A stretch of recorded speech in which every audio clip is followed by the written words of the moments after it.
바리케이트를 쳐야 합니다. 언론 양심의 역사를 이어갈 언론의 바리케이트를 칠 때다. YTN 해직 기자 노정면의 뉴스바.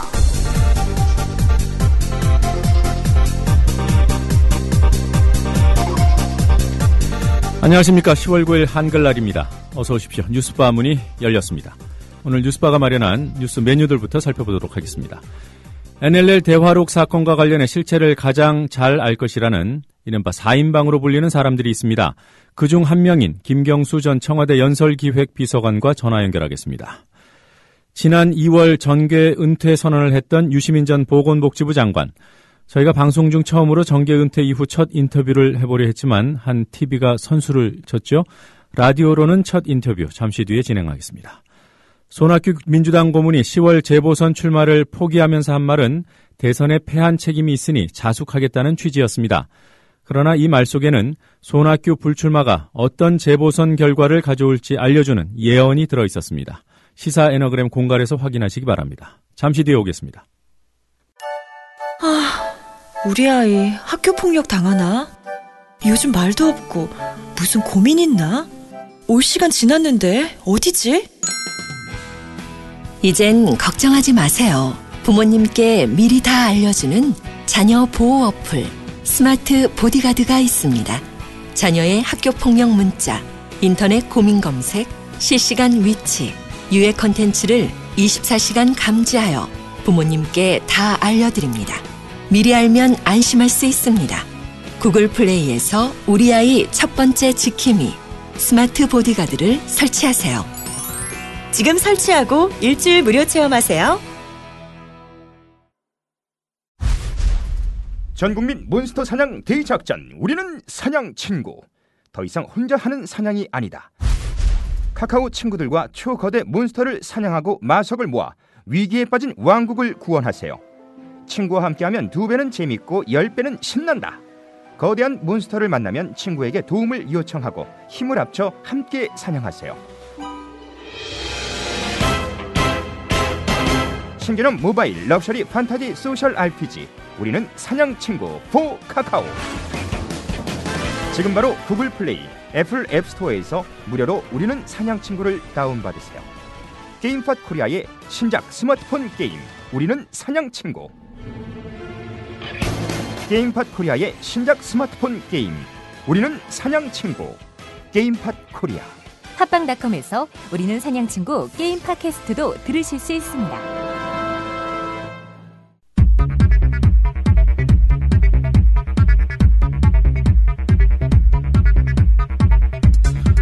주요 뉴스들 몇 가지 간추려 보겠습니다.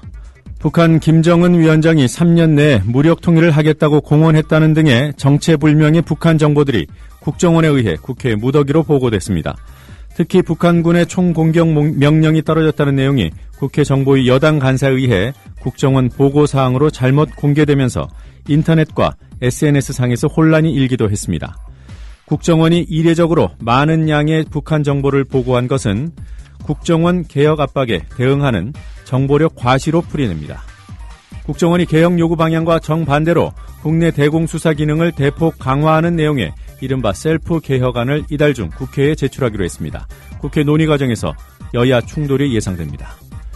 밀양 송전탑 공사에 반대하는 여론을 종북으로 매도하는 데 여당까지 가세했습니다. 새누리당 최경환 원내대표는 밀양 송전탑 공사 현장에 종북 세력으로 국민적 지탄을 받고 있는 통합진보당과 일부 시민단체 등 외부 세력이 가세했다고 주장했습니다. 최경환 원내대표의 말입니다. 이런 와중에 밀양 송전탑 공사 현장에 종북 세력으로 국민적 지탄을 받고 있는 통합진보당과 일부 시민단체 등 외부 세력이 가세해서 공사 현장의 갈등이 더 격해지고 장기화될 조짐을 보이고 있어 매우 우려스럽습니다. 미국산 수입 쇠고기에서 사용이 금지된 동물용 의약품 질파테롤이 검출됐습니다. 질파테롤은 가축의 근육량을 늘리는 효과가 있으나 사람에게는 심장 박동수를 증가시키는 등의 부작용이 있어서 사용이 금지되어 왔습니다. 특히 우리 정부는 최근 대만에서 질파테롤이 검출될 때까지 해당 검사를 하지 않았던 것으로 확인됐습니다. 정부가 국민연금 가입자가 내는 보험료를 박근혜 대통령 임기 내내 동결하기로 결정한 것을 두고 논란이 일고 있습니다. 당초 정부는 국민연금 부실화를 막기 위해 보험료 인상을 검토했으나 기초연금 공약 파기에 따른 여론 악화 등을 의식해 보험료를 5년 동안 동결하기로 했습니다. 임기만 피하고 보자는 안이한 판단이라는 지적이 나오고 있습니다. 10대 기업이 낸 법인세 규모가 이명박 정부를 거치면서 크게 줄었다고 YTN이 보도했습니다. 지난해 10대 기업의 법인세 납부액은 3조 4,600억 원으로 2008년에 비해 1조 8천억 원이 줄어 4년 만에 3분의 2 수준이 됐습니다. 이 같은 법인세 감면 효과가 상위 기업에 집중되는 현상도 심각한 것으로 나타났습니다. 국제통화기금 IMF가 우리나라의 내년도 경제 성장률을 3.7%로 낮춰 잡았습니다. 이보다 0.2%포인트 높은 성장률을 예상하고 편성한 정부 예산안이 그대로 국회를 통과할 경우 재정 적자 규모가 더 커질 것으로 우려됩니다. 성장률이 0.1%포인트 내려갈 때마다 정부의 세입은 2천억 원 정도가 줄어듭니다. 그제 나왔지만 거의 다뤄지지 않은 기사 한 가지만 더 말씀드리겠습니다. 정부가 내년도 예산안을 편성하면서 경로당의 냉난방비 예산 293억 원 전액을 삭감했습니다. 민주당 양승조 의원은 당초 보건복지부가 올해와 같은 규모의 예산을 신청했으나 전체 예산안이 확정되는 과정에서 전액 삭감됐다고 지적했습니다. 간추린 뉴스였습니다.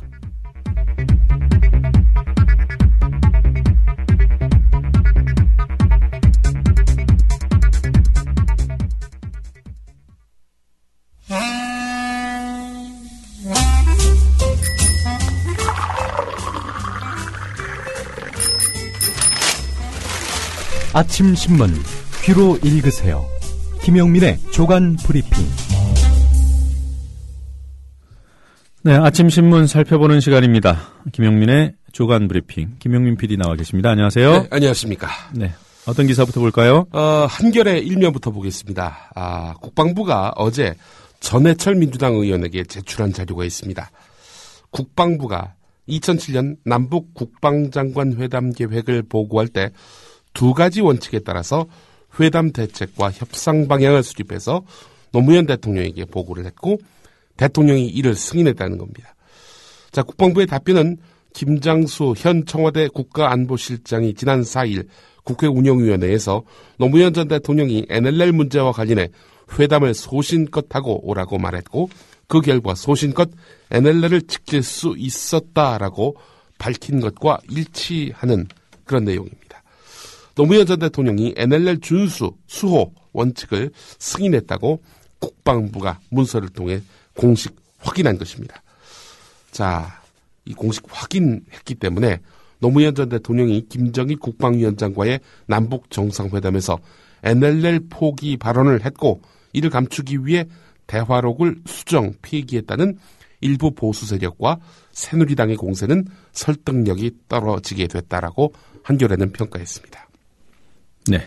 자, 국방부는 또 결과적으로 참여정부에서 NLL 포기가 있었는가라는 전해철 의원의 질문에 대해서 없었다라고 이렇게 이야기해도 되는데 상당히 길게 답변을 했습니다. 우리 군은 지금까지 NLL이 피로써 지켜온 실질적 해상 경계선이라는 입장을 견지한 가운데 앞으로도 NLL 존중, 준수 원칙 아래 NLL에 대한 어떠한 도발에도 단호히 대응해 나갈 것이다. 이렇게 밝혔다고 합니다. 그러니까 질문은 참여정부에서 NLL 포기를 했느냐인데 우리 국방부는 앞으로 NLL을 준수하겠다. 이렇게 답을 하고 있습니다. 뭐 직접 답변은 아니지만 NLL을 과거에 포기한 적이 없다 하니 뭐 당연히 참여정부 때도 NLL을 포기한 적이 없다라는 말로 해석해도 무리는 아닙니다. 뭐 그럴 수밖에 없는 것이 2007년 11월 당시 국방장관은 김장수 현 국가안보실장이었고 당시 합참의장은 현 김관진 국방부 장관입니다. 뭐 그렇게 봐도 무리가 없는 게 아니라 답변이 그렇군요. 예. 우리 군은 지금까지 그런 입장을 견지해 왔고 또 앞으로도 그렇게 대응해 나갈 것이다. 예. NLL 지켜왔고 앞으로도 지키겠다. 뭐 한 번도 포기한 적이 없다는 얘기 아닙니까? 예, 그렇습니다. 근데 이제 뭐 이렇게 길게 이야기할 필요가 뭐 있어요? 종이 낭비하기에 말이죠. 자, 오늘 조선일보 김창균 칼럼을 한번 볼 필요가 있습니다. 김창균 칼럼. 김창균 정치 담당 에디터 겸 부국장. 과거에 무슨 칼럼을 썼는지 제가 좀 복기를 해보자면은, 지난 4월 24일자 이 칼럼이 일면에 실렸습니다. 대선 여론조작 목적이었다면은 고작 330위 사이트에다가 글을 올렸겠는가, 이런 얘기였습니다.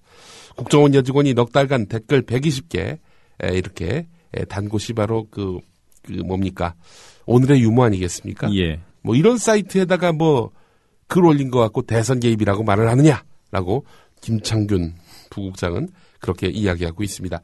자, 또 그러면서 박근혜, 문재인 후보 언급이 하나도 없었다, 이렇게 말하고 있는데, 이게 아주 대표적으로 망신스러운 칼럼입니다. 대선 개입과 관련한 글은 여러 건 올린 것으로 추후에 확인이 됐고요. 그리고 오늘의 유머만 올린 것이 아니라 네이버 다음, 여기다가는 안 올렸느냐, 그게 아니라는 겁니다. 네이버 다음은요, 만약에 가입했다가 글을 써놓고 나중에 탈퇴한단 말이죠. 쓴 글까지 다 지워집니다. 그렇기 때문에 확인이 불가능한 거예요.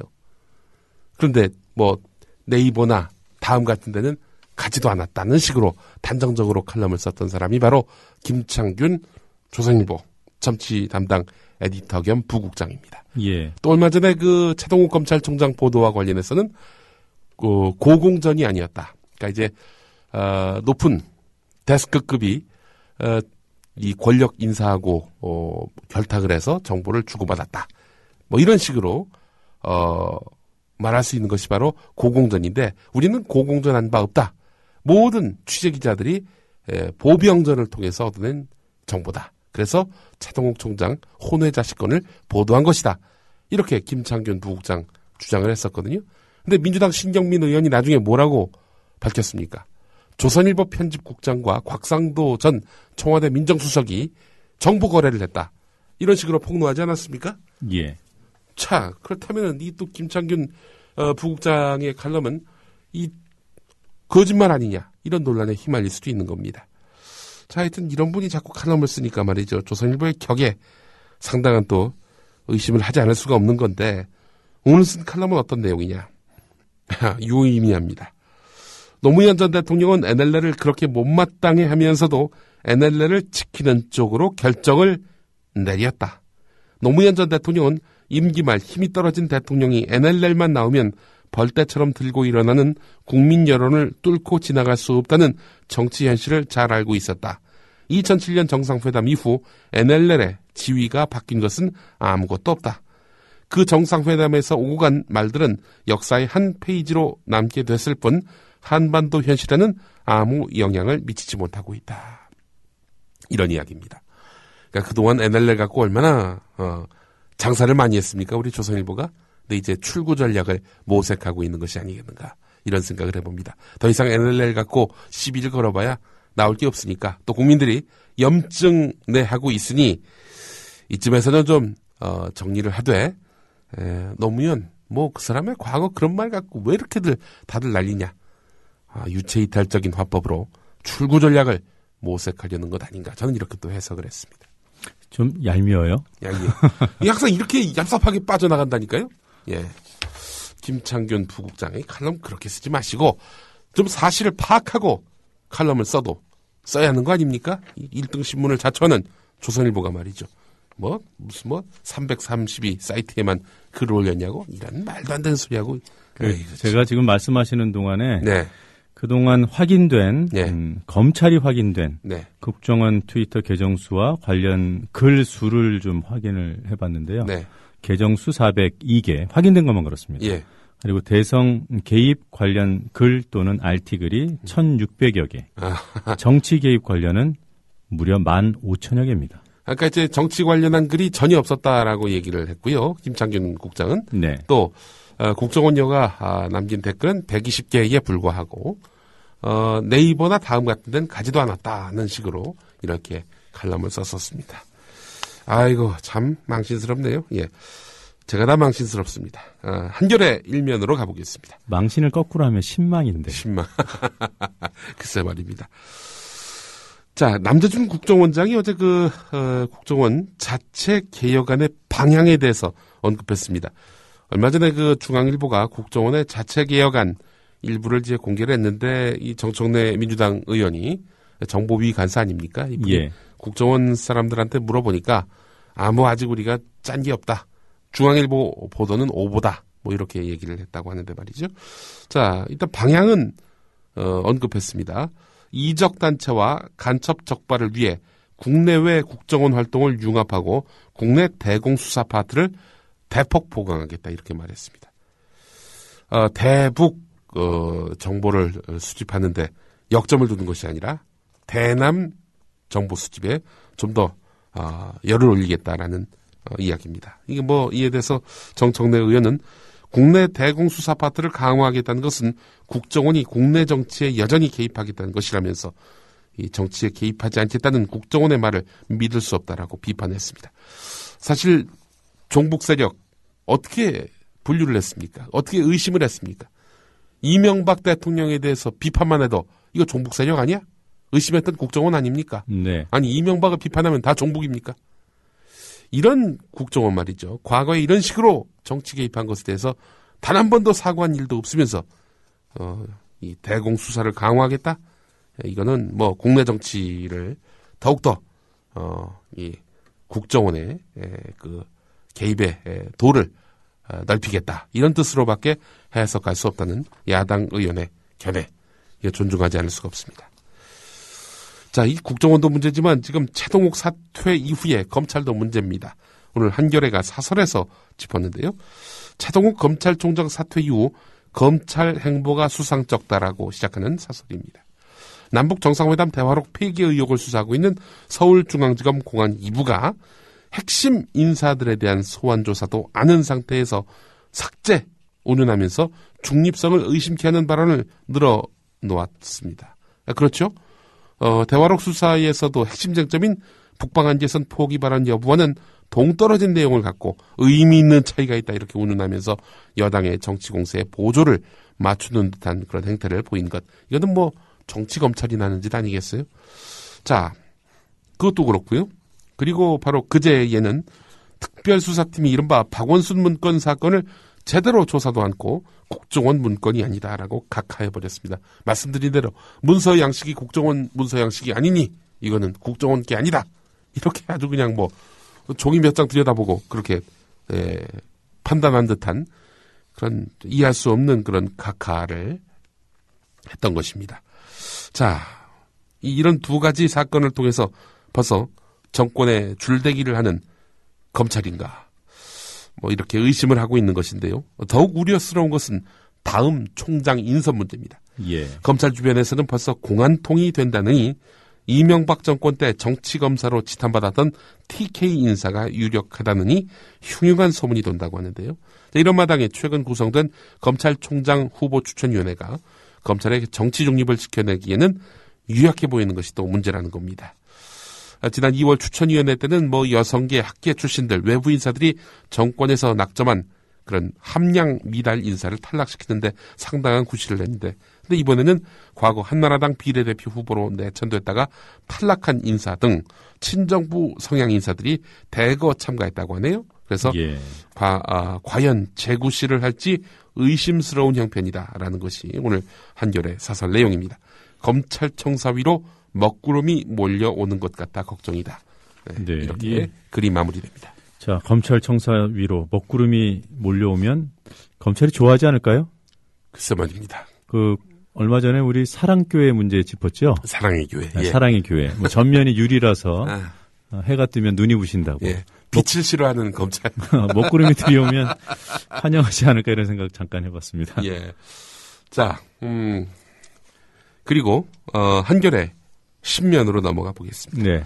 황교안 법무부 장관 이야기입니다. 최동욱 총장 하면은 또 우리 황교안 장관 생각이 나고요. 또 최동욱 총장의 의혹 하면 또 황교안 장관의 의혹을 이렇게 연계해 짓지 않을 수가 없습니다. 서울지검 북부지청, 지금은 서울 북부지검이 됐습니다만은 여기 부장검사 시절에 삼성그룹으로부터 상품권을 비롯한 수백만 원 상당의 그런 금품을 받은 의혹을 받고 있는 황교안 법무부 장관. 2008년에 부실하게 이루어진 삼성 비자금 사건 특별검사 수사 결과를 끌어다가 자신의 의혹을 비껴가려 하고 있는데 이럴 수 없다라는 것이 한겨레 기사의 논지입니다.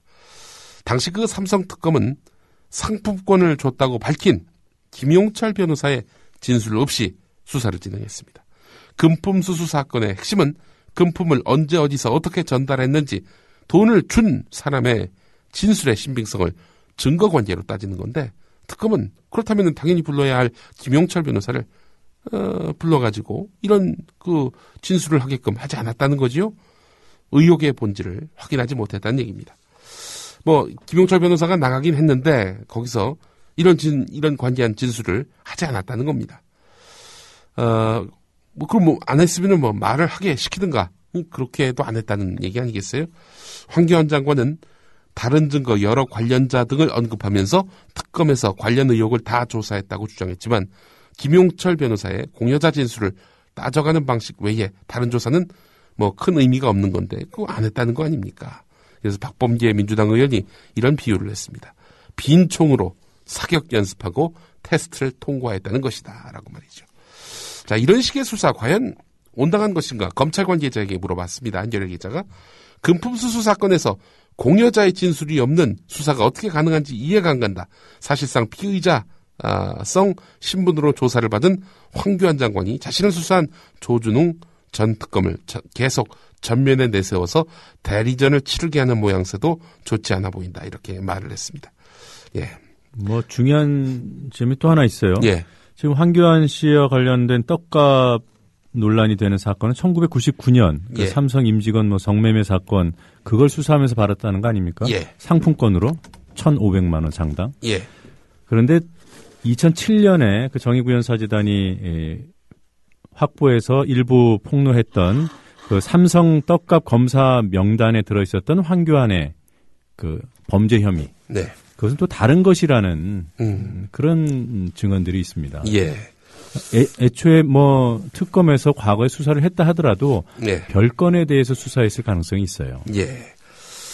조준웅 전 특검을 자꾸 앞세우고 있는데 조준웅 전 특검과 황교안 장관은 서울지검 공안 일부에서 부장검사와 평검사로 함께 근무하기도 했습니다. 과거에 그 선배 검사했다는 얘기죠. 예. 조준웅 전 특검이. 그리고 뭐 조준웅 특검의 부실 수사 논란은 오래전부터 있었고, 그렇죠. 조준웅 특검의 아들이 예. 친아들이 삼성전자 과장으로 뭐 다른 회사 근무 경력이 없음에도 불구하고 예. 삼성전자의 과장으로 특채되는 이례적인 일이 있었습니다. 네. 아버지 덕인가요? 예, 그건 알 수 없습니다. 예. 자, 박근혜 정부 고위직 자녀 16명 국적을 포기해서 병역을 면제받았다. 이런 기사가 오늘 경향신문 1면에 있습니다. 박근혜 정부 고위 공무원 등 공직자 15명의 아들 16명이 한국 국적을 포기해서 병역 의무에서 이렇게 면제된 것으로 밝혀졌는데 이들은 법적으로 한국인이 아닌 미국인, 캐나다인으로 살고 있다는 겁니다. 누가 그러느냐? 유민봉 청와대 국정기획수석, 이번에 수염 기른 분 있잖아요. 네. 그리고 신중돈 국무총리실 대변인, 신원섭 산림청장, 강태수 한국은행 부총재보, 여기에 그 병역 의무에서 제외된 고위 공직자 중에는 이런 사람들이 포함되어 있는데요. 또 김우한 정부통합전산센터장, 강혜련 한국과학창의재단 이사장, 조계용 한국무역보험공사장 등 이렇게 정부 산하 기관장들도 있는데 헌법재판소 이모 과장 등 공무원 8명도 그 대상자라고 합니다. 특히 그 서기관 1명 같은 경우 아들 2명은 뭐 모두 군대에 가지 않았다고 하는군요. 이들은 그 아들을 홀로 유학을 보내거나 가족이 함께 유학 이민을 하는 과정에서 미국 국적을 취득을 했다고 하는데 미국에 5년 이상 머물러서 시민권을 얻은 그런 시기라 하겠습니다. 안규백 의원은 대한민국 국적을 포기하면서까지 아들의 병역을 이행하지 않은 것은 높은 도덕성과 책임감을 보여야 할 고위 공무원의 자세가 아니다 이렇게 말을 했는데 공직자들 대부분은 아들의 의견을 존중했다라면서 아들의 교육을 위해서 한국 국적을 포기하게 됐다 이렇게 해명했다고 합니다. 안보를 최고의 가치로 삼는 정부가 박근혜 정부 아니겠습니까? 예. 네, 고위직 자녀 16명 국적을 포기했다. 그것도 병역 면제로 이어지는 국적 포기. 예. 예, 이 부분 참 뭐 이명박 정부 때도 줄곧 나왔던 얘기들이고 예. 답답합니다. 예. 자, 한겨레 12면을 또 보겠습니다. 친일 독재 미화 논란을 빚고 있는 교학사의 고등학교 한국사 교과서가 검정 기준에 9개 심사 관점 가운데 6개 가까이 충족하지 못했다는 지적이 제기됐습니다. 심사 관점별로 한 개만이라도 문제 있음 판정을 받으면 불합격된다고 하는데 9개 중에 6개가 이렇게 충족되지 못했는데도 불구하고 통과가 됐다. 이게 뭔가 특혜가 있는 것 아닌가, 뭔가 비리가 있는 것 아닌가라는 네. 의심이 합리적입니다. 오늘 동아일보는 근데 교학사 교과서를 또 추켜 세웠습니다. 그래요? 여러 검정 교과서 가운데 교학사만은 아웅산 폭발 사건을 다뤘다. 딴 교과서는 다 외면을 했는데 아웅산 사건 기억하시죠? 1983년 10월 9일에 있었던 북한에 의한 우리 요인 암살 사건. 예, 뭐 그 교학사만 다루고 있다. 뭐 이렇게 얘기하고 있는데 그것 때문에 통과된 건가요? 예. 다음 기사 보겠습니다. 한겨레 6면에 나와 있는 기사인데요. 밀양 송전탑 공사 강행을 두고 정부와 주민 사이의 갈등이 고조되고 있죠. 정부가 고압 송전선이 암 발병률 증가에 미치는 영향을 확인하고도 숨겼다. 이런 주장이 나왔습니다. 환경보건시민센터가 서울대 연건 캠퍼스에서 기자회견을 열었는데 산업통상자원부, 이게 지식경제부인데요. 여기서 전국 고압 송전선로 지역 주민 암 관련 건강 영양 조사 최종 보고서를 보게 되면은 154 킬로볼트 또 340억 킬로볼트 이 송전선이 지나는 67개 지역 주민의 암 발병 위험도가 다른 지역에 비해서 남성의 경우 35곳, 여성은 27곳에서 증가한 것으로 나타났다는 겁니다. 예. 그래 놓고도 밀양과 관련해서는 별 문제가 없다는 식으로 지금 정부가 이야기하고 있지 않습니까? 이거 송전선 있어도 암 위험 그다지 심각하지 않다. 이런 식으로 이야기를 하고 있는데, 자, 이런 통계 결과에 대해서 왜 그렇게 제대로 사람들에게 설명을 하지 못하고 있는 건지, 뭐 정확하게 말하자면은 정부가 이런 그 보고서 내용을 왜곡해서 그 위험성을 축소시켰다는 겁니다. 백도명 서울대 보건대학원 교수는 통계 결과와 달리 이상하게도 보고서의 결론은 거꾸로 기술돼 있다. 작성자들이 기본 통계 분석의 원리를 거꾸로 해석해서 착각하고 있다는 생각이 들었다. 이렇게. 착각일까요? 착각한 게 아니라 왜곡한 것이 아니겠는가. 그리고 지금 이 보고서에서 다룬 그 대상은 154kV하고 345kV 아니겠습니까? 네. 밀양에 세우겠다는 송전탑은 765kV입니다. 예. 크기도 어마어마하게 크고 예. 전력량도 이렇게 큰 것인데 예. 이와 관련한 그 보고서의 내용은 없나요? 예. 이 자료가 지난 정부 때 만든 자료라서 관련한 내용은 없어 보입니다. 자, 그런데 이거 말씀하신 대로 154kV, 340kV 이런 어마어마한 그런 전압과 관련해서 또 이제 암 위험 증가 통계가 나왔는데 이것에 대해서 정부는 증거가 없다 이렇게 이야기를 한 것이고, 그렇지만 실제로 보면은 암 발병률은 늘어났었고요. 자, 그런데 밀양에 지으려 하는 것이 765kV. 당연히 암 위험 증가에 대한 그런 염려, 우려는 당연합니다. 자, 그럼에도 불구하고 별 문제가 없다는 식으로 지금 자꾸 지역 주민들을 호도하고 있는데 이거를 언론이 짚어줘야 되는 거 아니겠습니까? 예. 네, 다른 기사 보죠. 네, 한국일보 3면과 조선일보 사설이 참 대조됩니다. 기업인들을 이제 국감의 증인으로 채택하는 것에 대해서 재계가 아우성을 치고 있는 상황이죠. 왜 우리를 부르느냐 이렇게 이야기하고 있습니다. 이에 대해서 이미 중앙일보하고 동아일보는 이건 기업인들에 대해서 불러다가 망신을 주고 그렇게 해서 자기들의 어떤 정치적 위상을 돋보이게 하려는 그런 의도 아니냐라는 식으로 매도를 했었죠. 중앙일보하고 동아일보가. 오늘 조선일보도 같은 맥락입니다. 회장, 사장이 국회에 불려가 곤욕을 치르는 것을 막기 위해 대국회 전담부서와 로비 담당자를 대기업들이 두고 있는데 왜 이런 걸 두겠는가? 국가기관, 공공기관이 아닌 민간기업은 기본적으로 국감 대상이 아니다. 그런데도 국회가 국감 증인으로 기관장보다 기업인을 더 많이 부르면은 국정감사가 아니라 기업감사라는 말을 들을 수밖에 없다. 갑자기 노무현 전 대통령의 과거 발언이 생각이 납니다. 그러니까 민주적인 권력은 시장에게 넘어갔다. 이런 말이죠. 그렇다면 당연히 국회가 감시해야 될, 감사해야 될 그 대상 중에 기업도 포함될 수밖에 없는 게 현실 아니겠습니까? 국회가 대의기관이고 국민을 대리하기 때문에 네. 잘못한 기업 상대로 호통 쳐야죠. 네. 좀 더 강력하고 구체적으로 호통을 쳐야죠. 물론 네. 말도 안 되는 거 가지고 호통을 친다면 그 건건이 사안별로 따져서 언론이 비판하면 됩니다. 네. 한국일보하고 인터뷰했던 전문가들은 기업인들이라고 예외가 있을 수 있겠는가? 예외 없다. 미국 같은 경우 빌 게이츠도 예외 없이 미국 의회 청문회에 불려 나왔다. 도리어 불출석할 때는 처벌을 강화하는 등 이렇게 기업인들 잘못한 일이 있으면은 국회에 불러서 꾸짖는 일들, 이거는 당연히 국회가 해야 될 일이다라는 것이 오늘 한국일보의 논지입니다. 이 기업인들을 비호하는 언론은 광고를 주기 때문에 그런 건가요? 아무래도 서비스를 해야 될 대상 가운데 하나 아니겠습니까? 또 부자신문이라는 그런 비판도 지금 나오고 있지 않습니까? 그래서 아무래도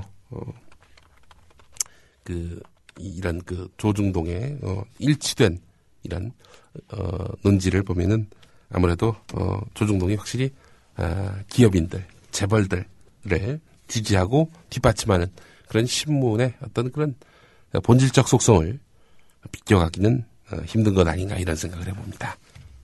오늘 여기까지 하겠습니다. 네, 잘 들었습니다. 예.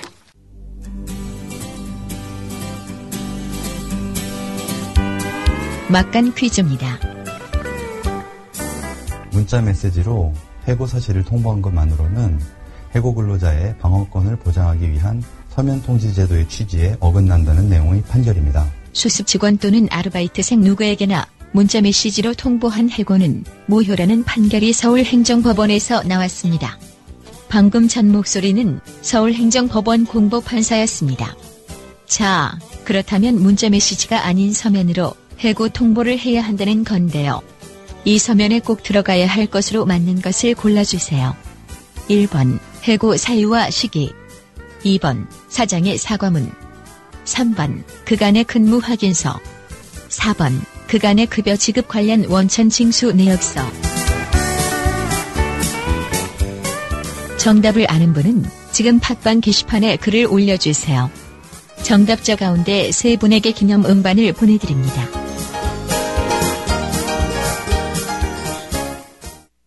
돌발 영상을 보실 때마다 그 뒤에 숨은 제작자가 궁금하지는 않으셨습니까? 돌발 영상 노종면 PD. 자, 국보 1호 숭례문의 붕괴 가능성이 시간이 갈수록 더 커지고 있습니다. 현장 상황을 좀 정리를 해주셔야겠어요.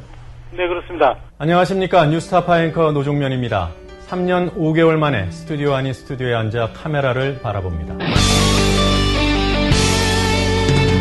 지금 여러분께서는 YTN 해직 기자 노종면이 진행하는 노종면의 뉴스바를 듣고 계십니다. 노종면의 뉴스바는 매일 아침 7시부터 9시까지 국민TV 라디오로 방송됩니다. Images showing 那鉴于当前叙利亚局势 국제뉴스 한반도 정세를 한눈에 황준호의 월드 리뷰.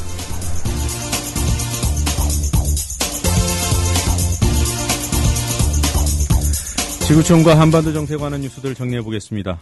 국제뉴스 전문 캐스터 황준호 기자 연결돼 있습니다. 안녕하세요. 예, 안녕하십니까.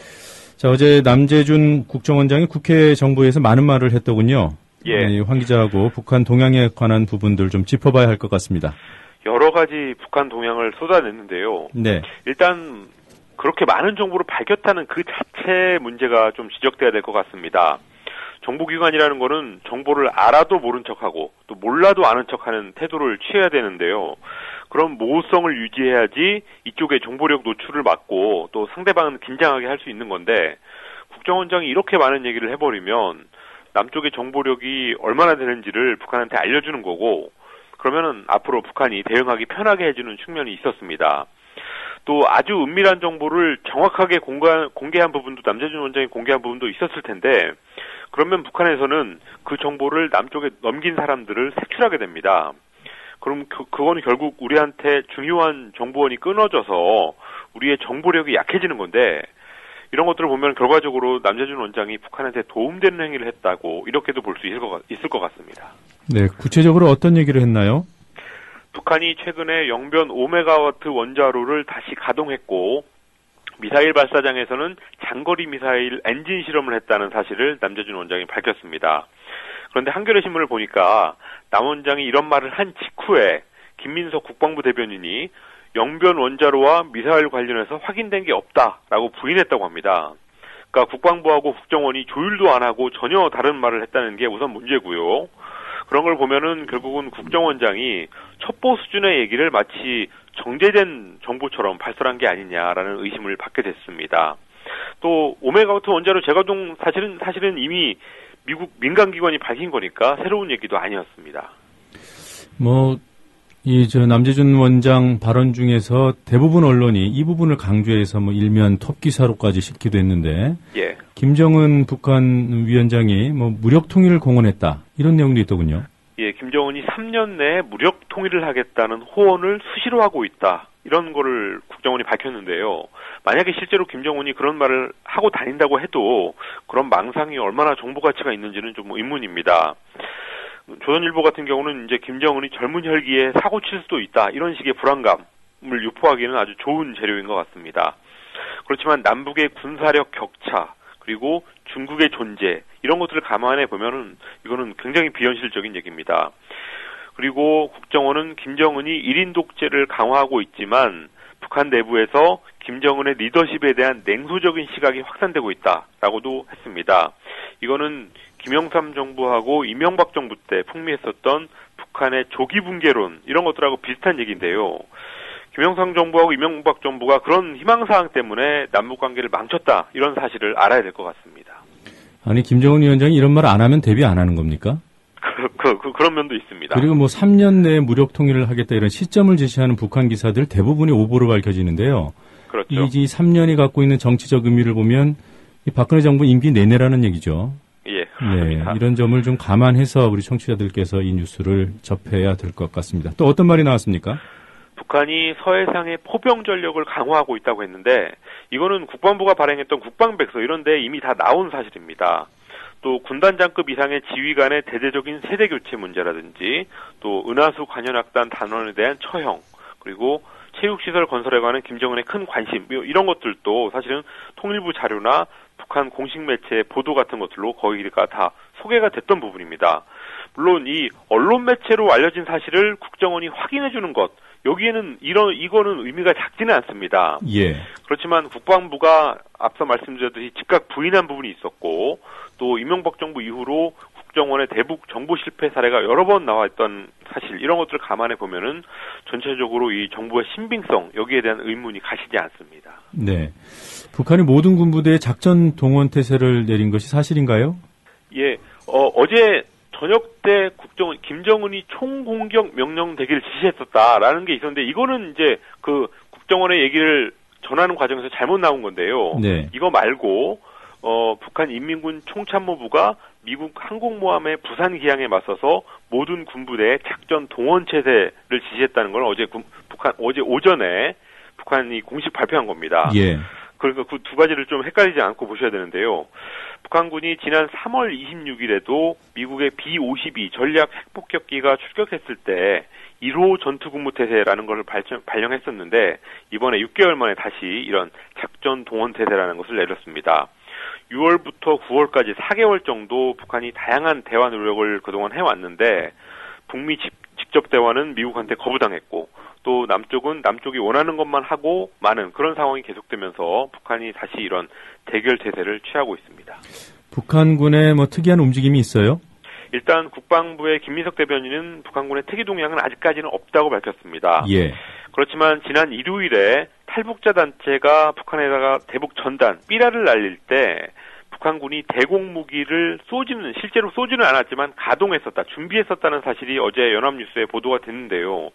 앞으로 전단 살포 같은 게 또 있다면 북한군의 어떤 움직임 이런 것들이 구체화될 가능성은 있어 보입니다. 네. IMF가 미국 국가 디폴트에 대한 경고를 했다는 기사가 있습니다. 어떤 내용입니까? 미국 의회가 오는 17일까지 정부의 부채 한도를 늘리는 합의를 못 내면 미국이 국가 디폴트, 채무 불이행 상황에 빠지고 그렇게 되면 이제 겨우 회복이 되고 있는 세계 경제에 타격을 줄 거라는 경고가 여러 곳에서 나오고 있습니다. IMF가 몇 시간 전에 발표한 시장 경제 전망 보고서에서도 같은 내용이 들어있는데요. IMF는 현재 상황을 꼬리 리스크라고 표현했습니다. 꼬리 리스크라는 거는 사건이 일어날 가능성은 그렇게 크지 않지만 일단 그게 일어나면은 엄청난 영향을 줄 수 있는 위험, 이거를 말하는 용어인데요. IMF의 수석 이코노미스트는 미국이 국채 상환을 하지 못할 경우에 파급 효과는 즉각 나타나고 미국은 물론이고 해외 금융시장에 엄청난 혼란을 발생할 수 있다라고 지적했습니다. 그리고 미국 연방정부의 부분 업무 중단, 셧다운의 영향은 아직까지는 제한적이지만 이것도 길어지면 미국 경제의 회복세를 꺾게 될 거라고 경고했습니다. 네. 최근에 소개가 됐던 기사입니다만 미국의 소말리아 군사작전 실패였습니까? 예, 미국이 지난주 토요일에 해군 특수부대를 소말리아에 투입해서 이슬람 무장단체의 사령관을 체포하는 기습작전을 했었는데요. 결국 그 작전은 실패로 끝났다고 미국 언론들이 정부 관계자들의 말을 인용해서 보도했습니다. 공격 직후에는 지도자를 사살하기는 했는데 그거를 특수부대 요원들이 확인은 못하고 빠졌었다라고 했었는데 실제로는 사살이 된지도 모르는 그런 실패였다는 얘기입니다. 소말리아에서는 1993년에 미국의 블랙호크 헬기 2대가 작전을 하다가 격추돼서 많은 미군이 사망했던 적이 있었습니다. 블랙호크 다운이라고 영화로도 만들어진 아주 유명한 얘기인데요. 예. 그 사건이 있고 나서 20년이 지난 바로 다음 날 이번 작전이 이루어진 건데 그거 역시 실패하면서 블랙호크 다운의 악몽이 살아나고 있다고 미국 언론들이 전하고 있습니다. 자, 일본이 후쿠시마 앞바다에 대한 공동조사를 우리나라에 제안한답니까? 일본 정부가 후쿠시마 원전의 오염수가 바다하고 수산물에 끼치는 영향에 대해서 한국하고 공동조사하겠다는 의향을 밝혔습니다. 국제원자력기구 IAEA를 참고로 해서 한국 정부 그리고 동남아 정부 국가의 정부들을 참여해서 조사를 하겠다는 겁니다. 후쿠시마 원전 주변 8개 현의 수산물 수입을 우리 정부가 금지한 데 대한 일본의 두 번째 대응인데요. 얼마 전에 이병기 주일 한국 대사도 이것과 유사한 제안을 한 적이 있었기 때문에 조만간 조사가 이루어질 가능성이 있습니다. 네. 그렇지만 일본 정부가 매주 발표하는 자료를 보면 그 바다의 방사능 수치는 원전 오염수가 유출하기 전이나 후나 별다른 차이는 없습니다. 그런데도 우리 정부가 수입 금지 조치를 한 거는 우리 국민들의 심리적인 공포감 그리고 국내산 수산물까지 기피하는 현상 이런 것들을 종합적으로 고려한 거였는데 공동조사를 한 후에 일본이 여기 수치에 문제가 없으니까 수입하라 이렇게 한다고 해서 우리 정부가 지금으로서는 받아들이기 힘든 상황이라서 오히려 두 나라가 좀 더 불편한 상황을 맞을 수도 있을 것 같습니다. 이병기 주일 대사가 이런 제안을 이미 했었다라는 점을 듣고 보니까요. 예. 우리 정부가 스스로 제 발목을 잡는 그런 제안을 했다라는 생각이 그렇습니다. 듭니다. 약간 전술적으로 좀 미스가 나온 게 아닌가 싶습니다. 예.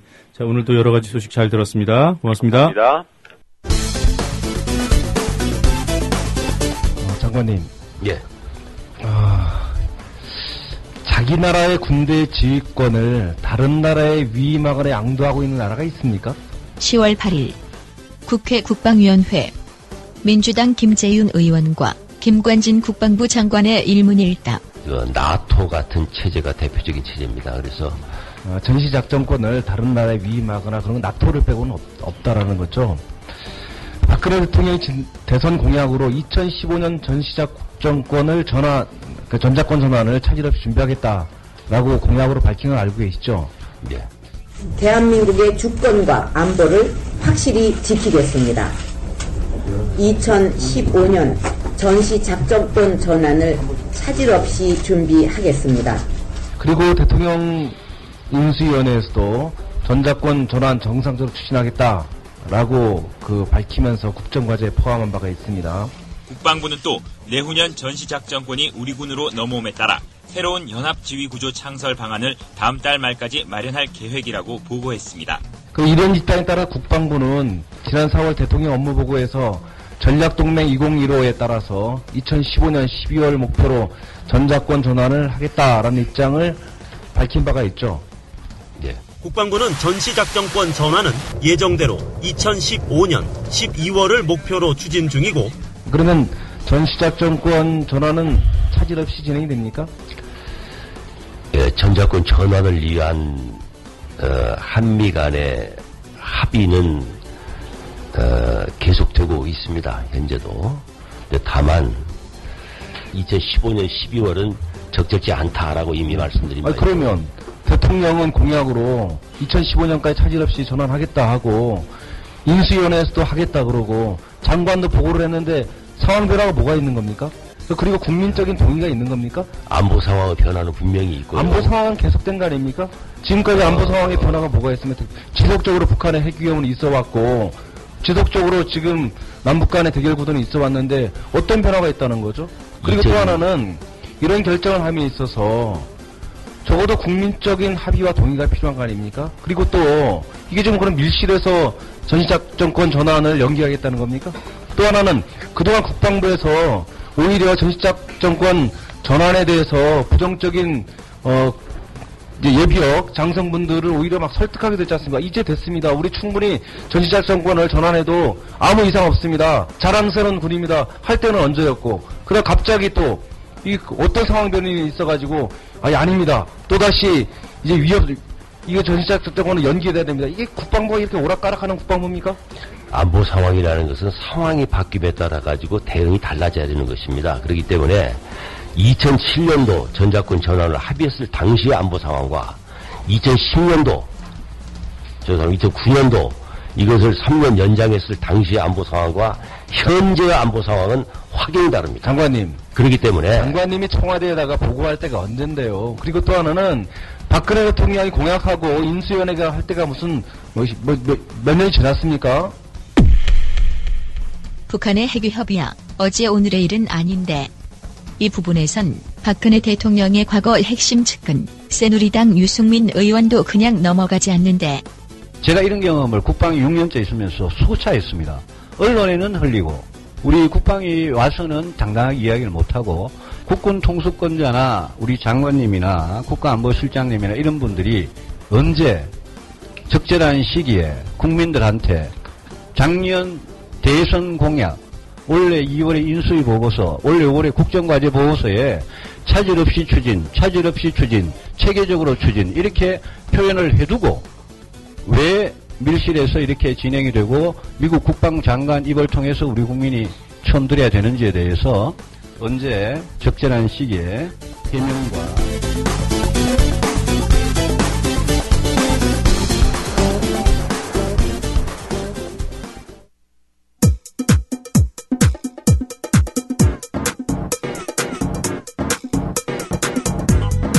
노정면의 뉴스바, 이제는 이슈 탐험입니다.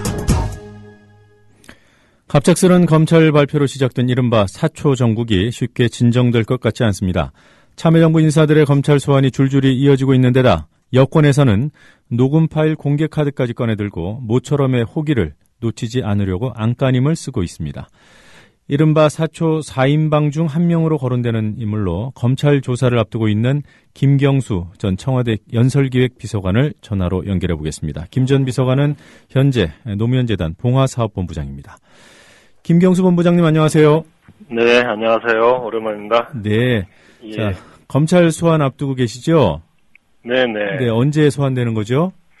아니요, 이번 주는 아니고 다음 주가 될 것 같고요. 네. 지금 최종적으로 일정은 변호인이 검찰하고 협의 중인 걸로 알고 있습니다. 예. 네. 검찰이 왜 김 본부장님을 소환하려는 겁니까? 저도 잘 이해는 안 가는데요. 대화록, 작성이나 이관과는 뭐 직접적인 관련은 없는데 예. 아마 이제 제가 대통령이 모시고 봉화에 내려갔을 때 2008년에 그 봉화에 가져갔던 이지원 사본, 네.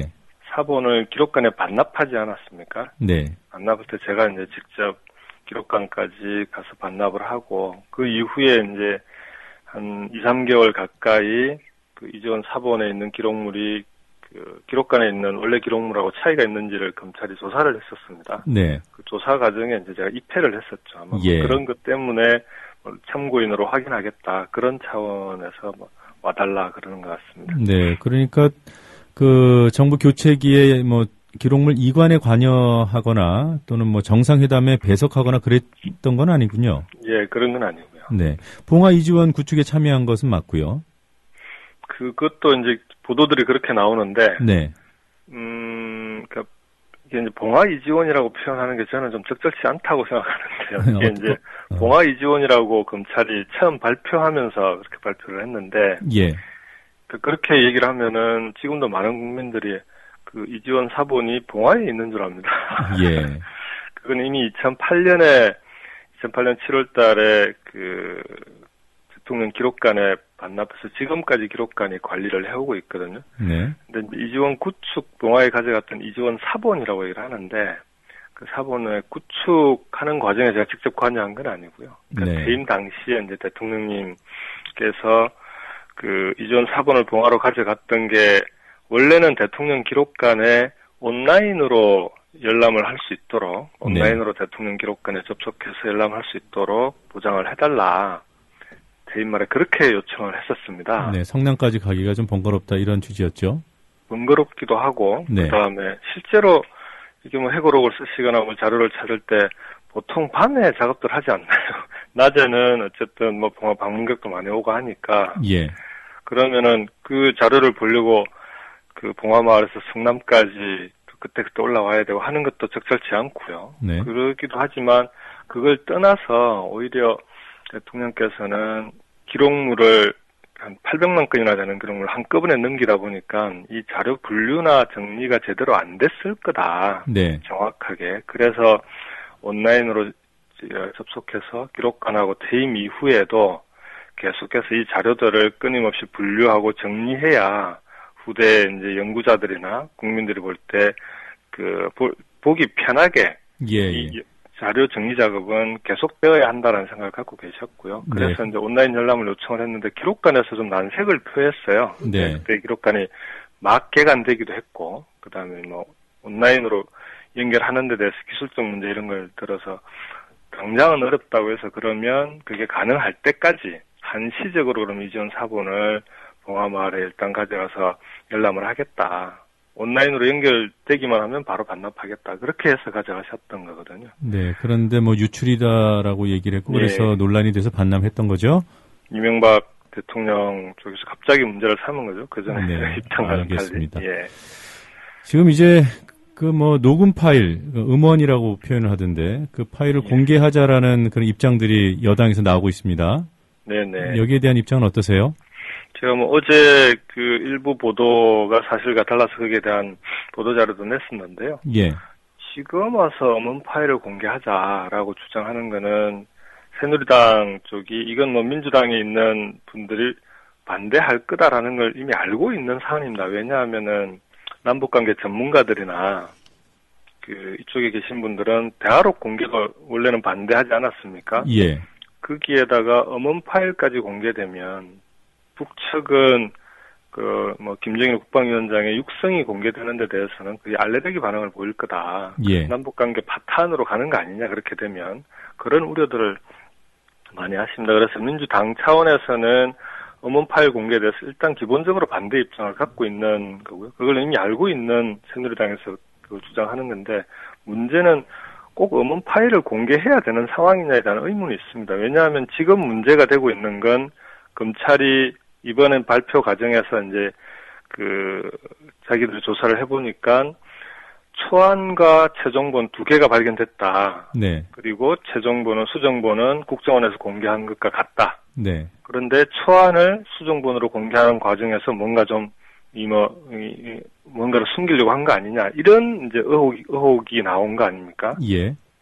그러면은 지금 당장 필요한 거는 음원 파일 공개가 아니라 검찰이 찾았다는 초안, 어차피 그 수정본이라고 하는 거 국정원에서 공개를 했으니까요.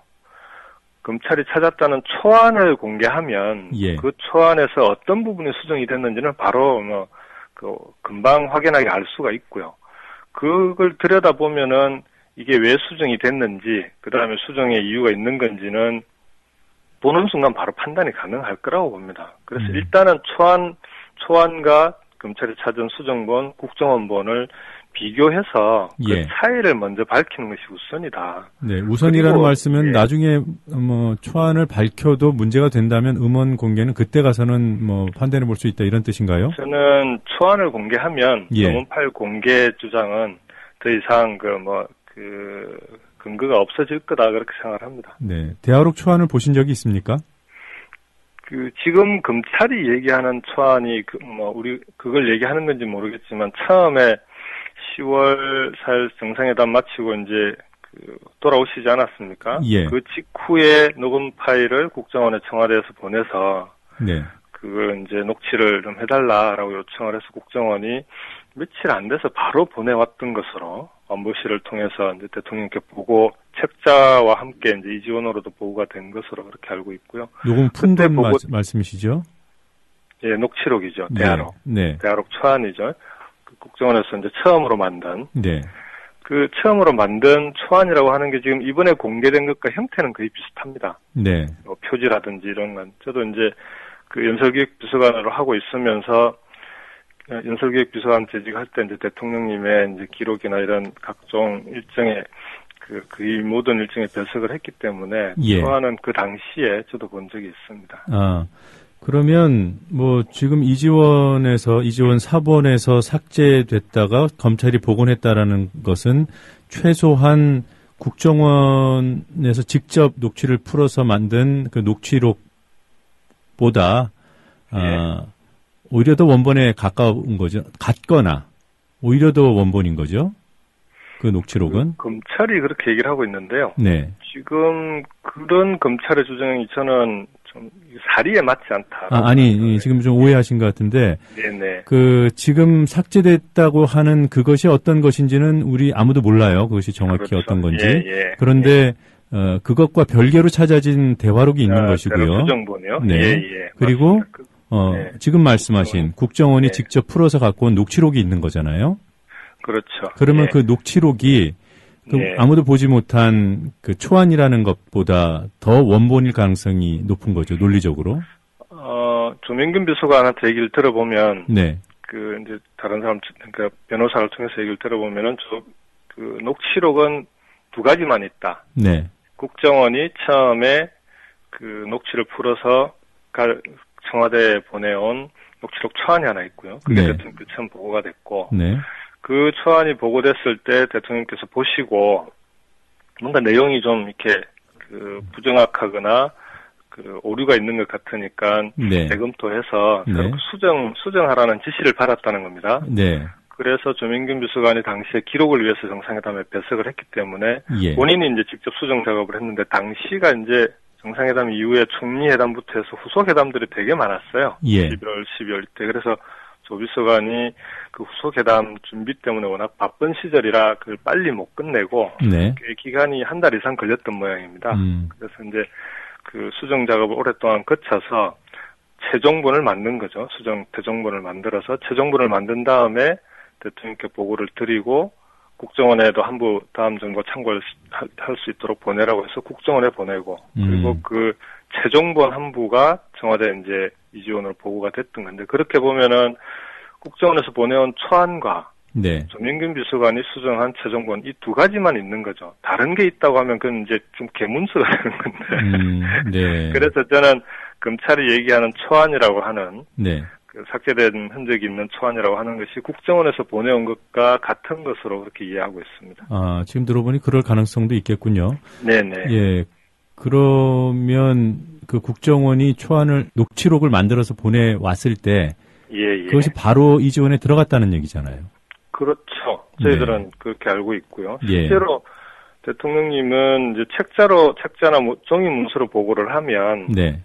바로 그 자리에서 이것도 이지원으로 보고를 하라고 지시를 꼭 하십니다. 네. 그러니까 이지원으로 보고할 수 없는 특수한 그런 게 아니라면 네. 거의 99% 이상 이지원으로 보고를 하게 하고 그리고 그 이지원을 통해서 열람을 하시는 그런 네. 경우가 많았습니다. 네, 정리를 해보면 김 본부장께서 과거에 보신 적이 있다고 하는 국정원에서 처음 갖고 온 녹취록과 예. 검찰이 발견했다고 하는 삭제 흔적이 있는 그 초안이라는 것이 같을 것이다라고 보시는 거고요. 그렇죠. 예. 자, 그러면 이제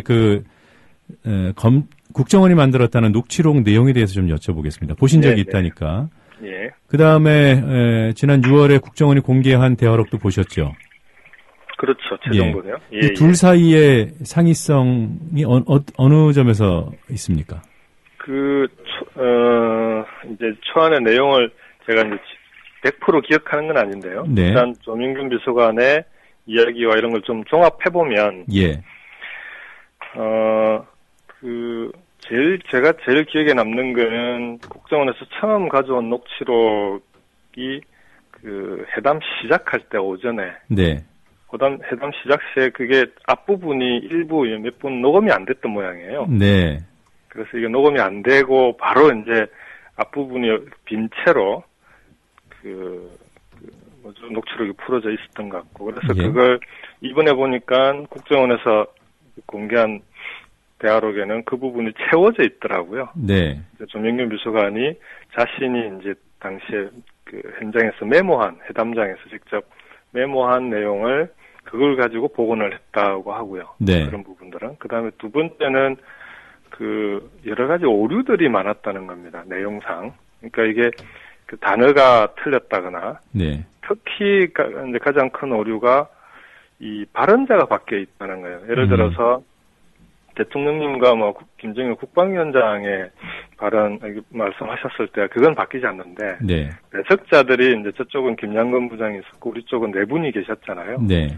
이분들이 이제 같이 발언을 하게 되면은 이게 어느 분이 발언한 건지를 녹음 파일로는 도저히 구분하기가 어려웠던 거겠죠. 그래서 이제 발언자가 바뀌어 있는 경우도 꽤 있었답니다. 네. 그래서 그 부분도 자신의 이제 메모를 가지고 또는 현장에서 있었기 때문에 누구보다 잘 아니까 그런 것들도 바로 잡고 그래서 이제 기본적으로는 초안이 갖고 있는 여러 가지 오류를 수정하는 게 중요한 수정 내용이었다고 그러고요. 두 번째는 원래 외국 정상회담을 마치면 다른 외국들과도 정상회담을 마치고 나면 이제 언론 브리핑 자료를 작성하는 게 조민균 비서관의 기본 업무였다고 그럽니다. 언론 브리핑 자료를 만들 때 정상들이 이제 회담 과정에서는 서로 이제 상대방을 존중해 주거든요. 네. 대통령께서는 항상 꼬박꼬박 상대방 정상에 대해서 항상 저라고 표현하고. 네. 님 이렇게 깍듯하게 존중하는 게 몸에 배어 있었던 분이라 서로 간에 그렇게 이제 저희 저 이렇게 표현된 부분은 그걸 나로 고치는 게 그게 이제 통상적인 관례라고 그럽니다. 네. 그래서 이제 수정하는 과정에서 그렇게 저희 저 이렇게 보이는 부분들은 보이는 대로 나로 고쳤다 그러고요. 네. 그래서 그렇게 해서 수정 작업을 마무리하고 최종본을 만들었다. 이게 이제 조명균 비서관의 얘기고 제 기억에도 그런 정도의 차이, 그러니까 빠진 부분을 보충하고 잘못된 걸 바로잡고 고칭 문제를 관례에 따라서 정리하고 이런 정도의 차이가 있는 거 아니냐. 네, NL1 포기 발언을 아닌 것처럼 바꾼 것은 아니다. 그거 그 부분은 공개해보면요. 그냥 금방 밝혀질 문제라고 생각합니다. NL1 포기 문제는 오늘 한겨레 신문에 또 국방부에서도 다시 확인해 준 것으로 그런 것은 그러니까 대통령께서 정상회담 이후에 국방장관 회담 하기 전에 국방부의 지침을 NLL 준수라는 지침을 준 것으로 그렇게 보도가 나왔더라고요. 예. 그리고 국정원에서 녹취를 풀 때 녹취록을 작성한 담당자는 배석했던 사람입니까?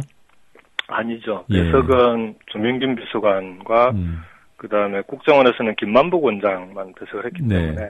왜 국정원에서 풀었습니까? 제가 알기로는 당시에 이제 녹음 파일에 대한 이제 대화록 내용에 대한 보안의 문제도 하나 있고요. 두 번째는 이게 녹음 파일이 이제 아무래도 해담장이 워낙 크다 보니까. 예. 녹음 파일이 잘 안 들리는 부분이 꽤 있던 모양입니다. 청취가 쉽지 않은. 네. 그래서 아무래도 기술적으로 그런 부분에 있어서는 우리나라에서는 국정원이 가장 뛰어나지 않겠냐. 네. 그래서 이제 국정원에 1차로 이제 녹취록을 풀어달라라고 요청을 했던 것으로 그렇게 알고 있습니다. 예, 알겠습니다. 예. 또 무슨 동영상이 하나 나왔다고 그래요. 노 전 대통령이 대화록 삭제를 임상경 비서관에게 지시했다. 이런 내용이 동영상을 보면 나온다. 이렇게 보도가 됐던데. 어떻게 보십니까? 어제 동아일보 보도였던 것으로. 네, 동아일보 보도입니다. 네. 네, 그 보도 나오고 난 뒤에 제가 일단 동아 측에도 확인을 한번 했었고요. 예. 그다음 임상경 전 비서관에게도 이제 확인을 했는데 좀 어이없는 보도였더라 결과적으로. 왜냐하면 그 보도는 동아일보 새누리당 네. 출입 기자가 쓴 기사랍니다. 네. 근데 그 기사에 대해서 사회부에서 검찰 출입 기자들이 검찰에 확인을 했을 거 아닙니까? 예. 기사가 나가기 전에 검찰에서 그 부분에서 부인을 했다는 거예요. 예. 그래서 그 검찰이 사실이 아니다라고 하는 것 정도는 그 기사 끝에 내보내야 된다라고 했음에도 불구하고 새누리당 출입 기자가 이건 확실한 소스가 확실하니까 이제 소위 취재원이 확실하니까 무조건 내보내야 된다라고 해서 그냥 나갔다는 거예요. 네. 근데 기본적으로 기사에 요건이 갖춰져 있지 않습니다. 내용을 보면은 2008년에 회의가 있었다는 거고요. 네. 그 2008년에 있었던 회의에서 임상경 기록관리 비서관이 대통령과 문답을 주고받은 것으로 기사에 나오는데, 예. 임상경 비서관은 이미 2007년 12월에 대통령 기록관장으로 부임을 합니다. 예. 그래서 청와대 내부 회의에 더군다나 기록물 이관과 관련된 회의에 임상경 관장이 참석해서 대통령과 삭제 여부를 얘기했다는 것 자체가 사실상 팩트가 맞지가 않습니다. 예. 그래서 기본적으로 그 보도 자체는 그러니까 명백한 오보고요. 네. 그래서 일단 노무현 재단에서도 이에 대해서는 동아 기사에 대해서 반박 보도 자료를 냈고 임상경 비서관은 정정 보도 요청을 하겠다고 네. 얘기를 하고 있습니다. 네. 자, 좀 다른 문제인데요. 네. 대화록 최종본을 조명균 비서관이 만들어서 대통령 지시에 따라서 한 분은 국정원으로 보냈다고 했죠. 그리고 하나는 이지원에 탑재를 했을 거고요. 예.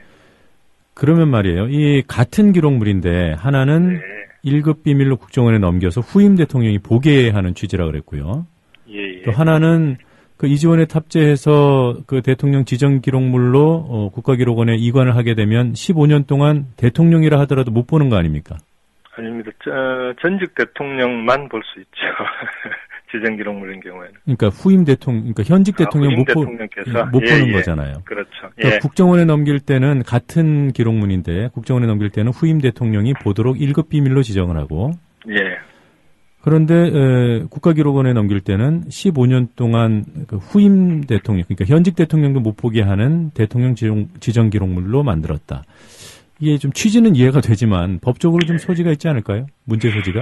이게 이제 지금 기록관의 대화록이 없는 이유가 그런 대통령의 선의와 법적 충돌 문제를 고려한 대통령의 배려 아니냐 이런 이제 대통령님을 생각하시는 분들의 그런 해석 가끔 있긴 합니다. 저도 그렇게 얘기하시는 분들의 심정은 이해가 되는데요. 네. 사실관계는 검찰 조사를 통해서 조사 과정을 통해서 좀 더 확인하고 결과가 나온 걸 가지고 판단해야 되겠지만 네. 우선 그 당시에 대통령님께서 기록물 분류 과정에서 개별 기록물에 대해서 이건 지정 기록물로 해라, 이거는 비밀 기록으로 해라 이렇게 각각의 기록물을 그런 식으로 지시하신 적은 없습니다. 그러니까 그 부분은 그 기록물을 생산한 각 부서에서 판단해서 기록으로 이관하는 문제거든요. 예. 대통령께서 명백하게 지시하신 것은 정상회담 대화록을 국정원에도 한번 남겨서 자기 정부가 정상회담 후속 조치에 참고할 수 있도록 해라라고 하는 건 명백하게 이제 지시를 하신 거고요. 네. 그 측정을 했는데 그걸 왜 그렇게 하셨냐 그러면 그 정상회담 준비 과정에서 이제 2000년 김대중 대통령의 정상회담 대화록을 한번 보고 싶다고 하셔가지고 그때 확인을 해보니까 그게 이제 국정원에서 보관을 하고 있었던 겁니다. 그래서 국정원에서 대화록을 가져왔는데 직접 대화록을 가져와서 담당자가 대통령께 대화록을 드린 다음에 대통령께서 다 보실 때까지 대기하고 있다가 다 보신 다음에 다시 그걸 회수해서 가져갔어요. 예. 대통령께서 그게 되게 인상 깊으셨던 모양입니다.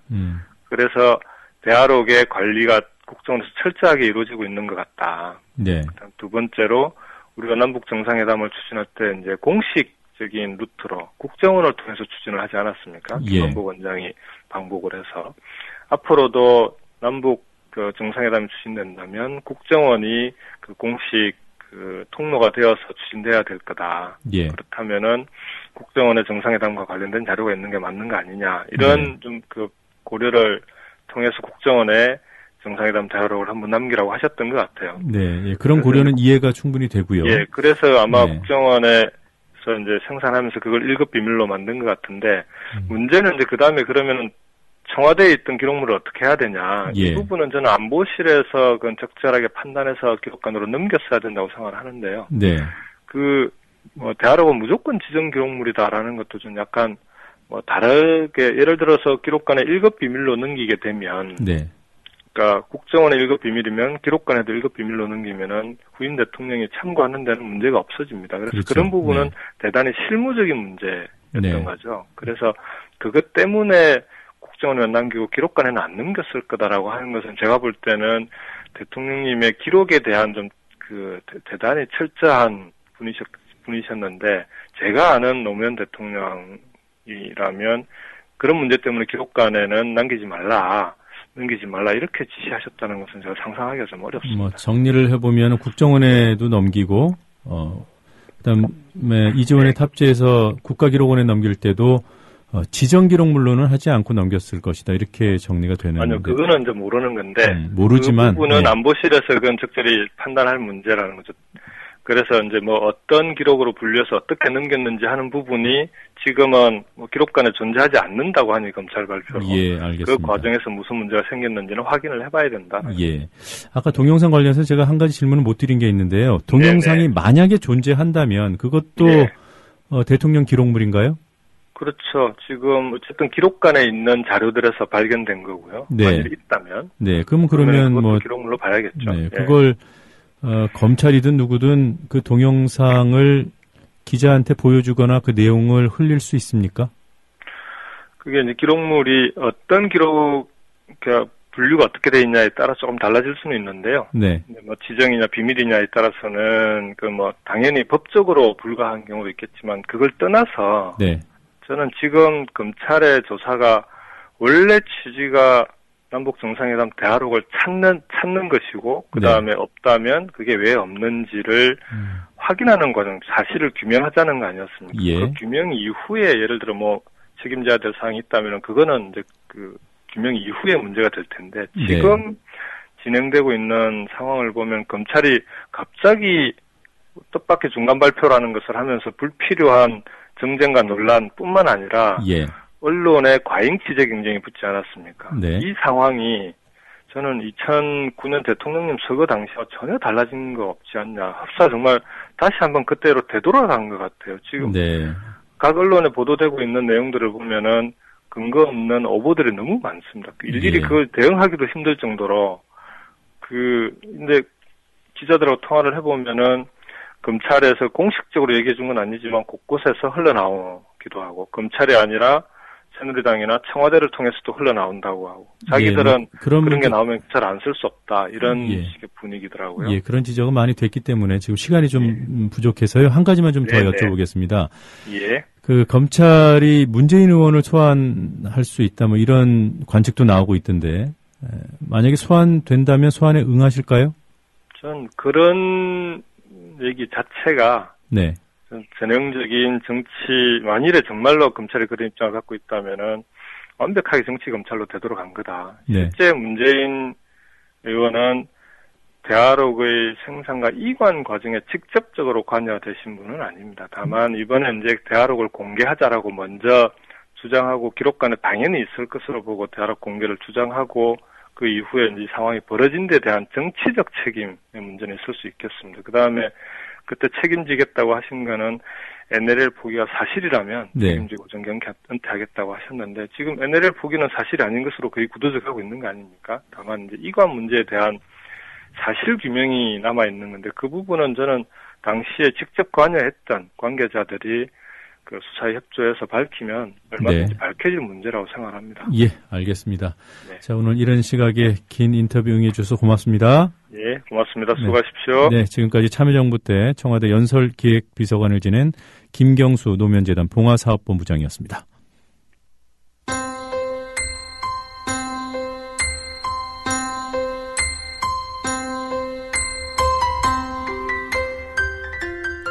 이 시간 하늘 풍경입니다. 태풍 다나스는 밤새 이동 속도가 매우 빨라져서 동해상으로 빠져나갔습니다. 밤새 강도도 더욱 약해져서 지금은 약한 소형급 태풍인데요. 오늘 오전에는 독도 동쪽 해상을 지나서 오늘 오후쯤에는 소멸할 것으로 전망됩니다. 우리나라는 태풍의 직접적인 영향권에서 벗어나면서 내륙 지방에는 남아있던 태풍특보가 모두 해제되는 상황입니다. 지금은 동해남부 먼 바다에 태풍경보가, 동해중부 먼 바다에만 태풍주의보가 남아져 있는 상태입니다. 현재 태풍이 빠져나가면서 대부분 비가 그쳤는데요. 동해안 일부 지방에서만 약하게 비가 오고 있습니다. 오늘 아침 중에는 모두 그칠 것으로 보입니다. 한글날인 오늘은 낮부터 다시 맑은 가을 하늘을 되찾겠습니다. 다만 낮 기온이 서울 25도, 부산 26도까지 올라서 다소 덥게 느껴질 수 있겠습니다. 현재 서울 기온 16도입니다. 이 시간 하늘 풍경이었습니다.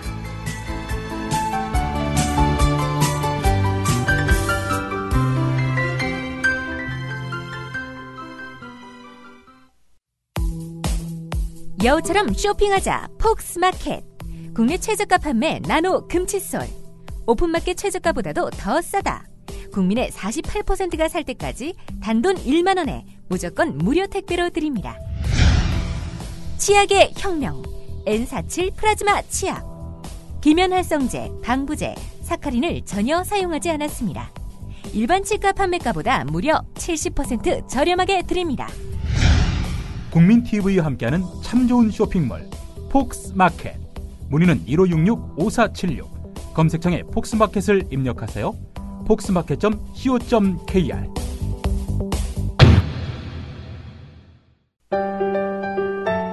더불어 행복한 세상. 더불어 행복한 세상. 국민TV.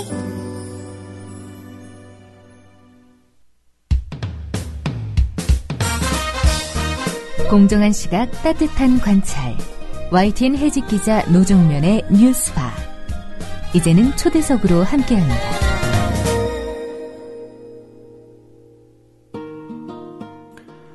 최근 전국의 최대 현안으로 떠오른 NLL 대화록 실종 사건은 지난 10월 2일 검찰이 중간 수사 결과를 발표하면서 부각됐고, 그 시점은 기초연금 문제로 박근혜 대통령과 정부 여당이 곤궁한 처지에 놓였을 때였습니다. 의도했든 아니든 실종됐다는 NLL 대화록이 기초연금 논란을 실종시켜버린 형국이 됐습니다. 참여정부 때 보건복지부 장관을 지내면서 현재 노인연금 제도를 도입한 유시민 전 장관과 기초연금 문제, 과연 이렇게 덮고 넘어가도 되는 것인지 짚어보도록 하겠습니다. 유시민 전 장관님, 안녕하세요. 네, 안녕하세요. 네, 지난 2월 정계 은퇴 선언을 한 뒤에 지금까지 방송 출연 거의 안 하셨죠? 예, 뭐 할 일이 없어가지고. 네, 최근에 TV에는 한번 나오셨던데. 예. 자, 그 장관 재직 시절에요. 그 현행 기초노령연금 제도가 만들어진 것으로 알고 있습니다. 당시 어떤 취지로 이 제도를 도입하게 됐던 겁니까? 취지가 이제 크게 봐서 두 가지가 있었는데요. 예. 이제 하나는 우리 국민연금 제도가 있긴 한데 이 제도를 도입할 때 이미 고령에 도달해 있었던 첫 세대 노인들의 경우에 예. 뭐 가입을 할 수가 없었거든요. 네. 근데 그분들이 이제 애들 키우고 또 나라가 이만큼 발전하는데 굉장히 큰 공헌을 했는데 본인들의 노후에는 대책을 전혀 못 세우고 은퇴를 네. 한 세대라 예. 뭔가 국가에서 좀 챙겨드려야 되지 않냐. 네. 그 이제 이른바 이 국민연금 사각지대 해소 또는 뭐 고령자 빈곤 문제 해소 네. 이런 차원에서 도입된 측면이 있고요. 예. 또 하나는 이제 그 2007년도에 국민연금법을 개정할 때 네. 그 당시 국민연금의 나중에 이제 수급액 이것이 평소 내 이제 벌던 돈의 한 60%가 되도록 돼 있었는데 네. 그게 이제 재정 안정화 때문에 40%로 내리는 예. 법 개정안을 함께 처리했거든요. 네. 이렇게 되면 좀 고소득을 올리던 분들은 뭐 개인 자산도 갖고 있고 또 민간 보험도 들어있고 해서 덜한데 네. 중간소득 이하 서민들은 좀 힘들어지잖아요. 늙어서. 예. 그래서 이 중위소득 이하의 이 국민연금 수급자들에게는 좀 부족한 소득을 보충을 해드려야 된다. 네. 그런 취지로 또 도입을 한 거죠. 네. 그래서 현행 기초노령연금이 국민연금 가입자 월평균 소득의 5%로 시작해서 네. 국민연금 그 소득 대체율이 40%로 조정되는 2028년까지 네. 이거는 10%로 올리도록 네. 그렇게 해서 중산층과 서민들은 국민연금 지급액이 10%만 깎이도록 네. 그렇게 한 게 두 번째 취지였죠. 예. 자, 그 기초노령연금 지금 현행 제도하고 새로 도입하게 되는 기초연금 제도는 어떤 차이가 있습니까? 예, 그게 이제 한 세 가지 정도가 다른 점이 있죠. 예. 우선 첫 번째는 기초노령연금 현행 기초노령연금은 이제 2028년까지 이제 5%에서 시작해서 10%까지 네. 이 국민연금 가입자들 평균 소득에 연동해서 이렇게 연금액을 정하도록 되어 있습니다. 네. 그러니까 이제 세월이 흐르면서 노동자들 또 국민연금 가입자들의 실질소득, 실질임금이 올라가면 예. 그 올라가는 만큼 따라서 연금액이 올라가도록 설계되어 있죠. 예. 근데 이제 새로 낸 기초연금은 시작할 때만 그 국민연금 가입자들 월평균 소득의 10%, 네. 약 20만 원으로 네. 하되 장기적으로는 물가 인상률만 반영을 해주고 네. 현재 가치 20만 원을 그대로 영원히 묶어놓는 그런 제도입니다. 이렇게 되면 박근혜 대통령 임기 동안에는 좀 더 받죠. 네. 어르신들이 현행법보다. 그러나 현행법 부칙 4조에 돼 있는 그 5%에서 10%로 20만 원까지 올리기로 한 그거를 하게 되면 한 10년 후부터는 현행 제도에 따라서 받을 수 있는 금액이 더 많죠. 예. 그러니까 이제 새로운 기초연금은 박근혜 대통령 임기 동안에는 돈을 더 많이 주지만 예. 현행 제도보다 이 박근혜 대통령 임기 끝나고 조금만 세월이 더 가면 그때부터는 현행 제도보다 더 연금이 깎이는 그런 제도입니다. 그게 첫 번째 차이고요. 예. 두 번째 차이는 그 국민연금 장기가입자들 있죠. 네. 이분들이 좀 연금을 덜 받게 하는 제도입니다. 네. 현행 제도는 65세 이상 어르신들이 받는 소득과 또 재산을 소득으로 환산한 이른바 소득 인정액이란 게 있는데요. 예.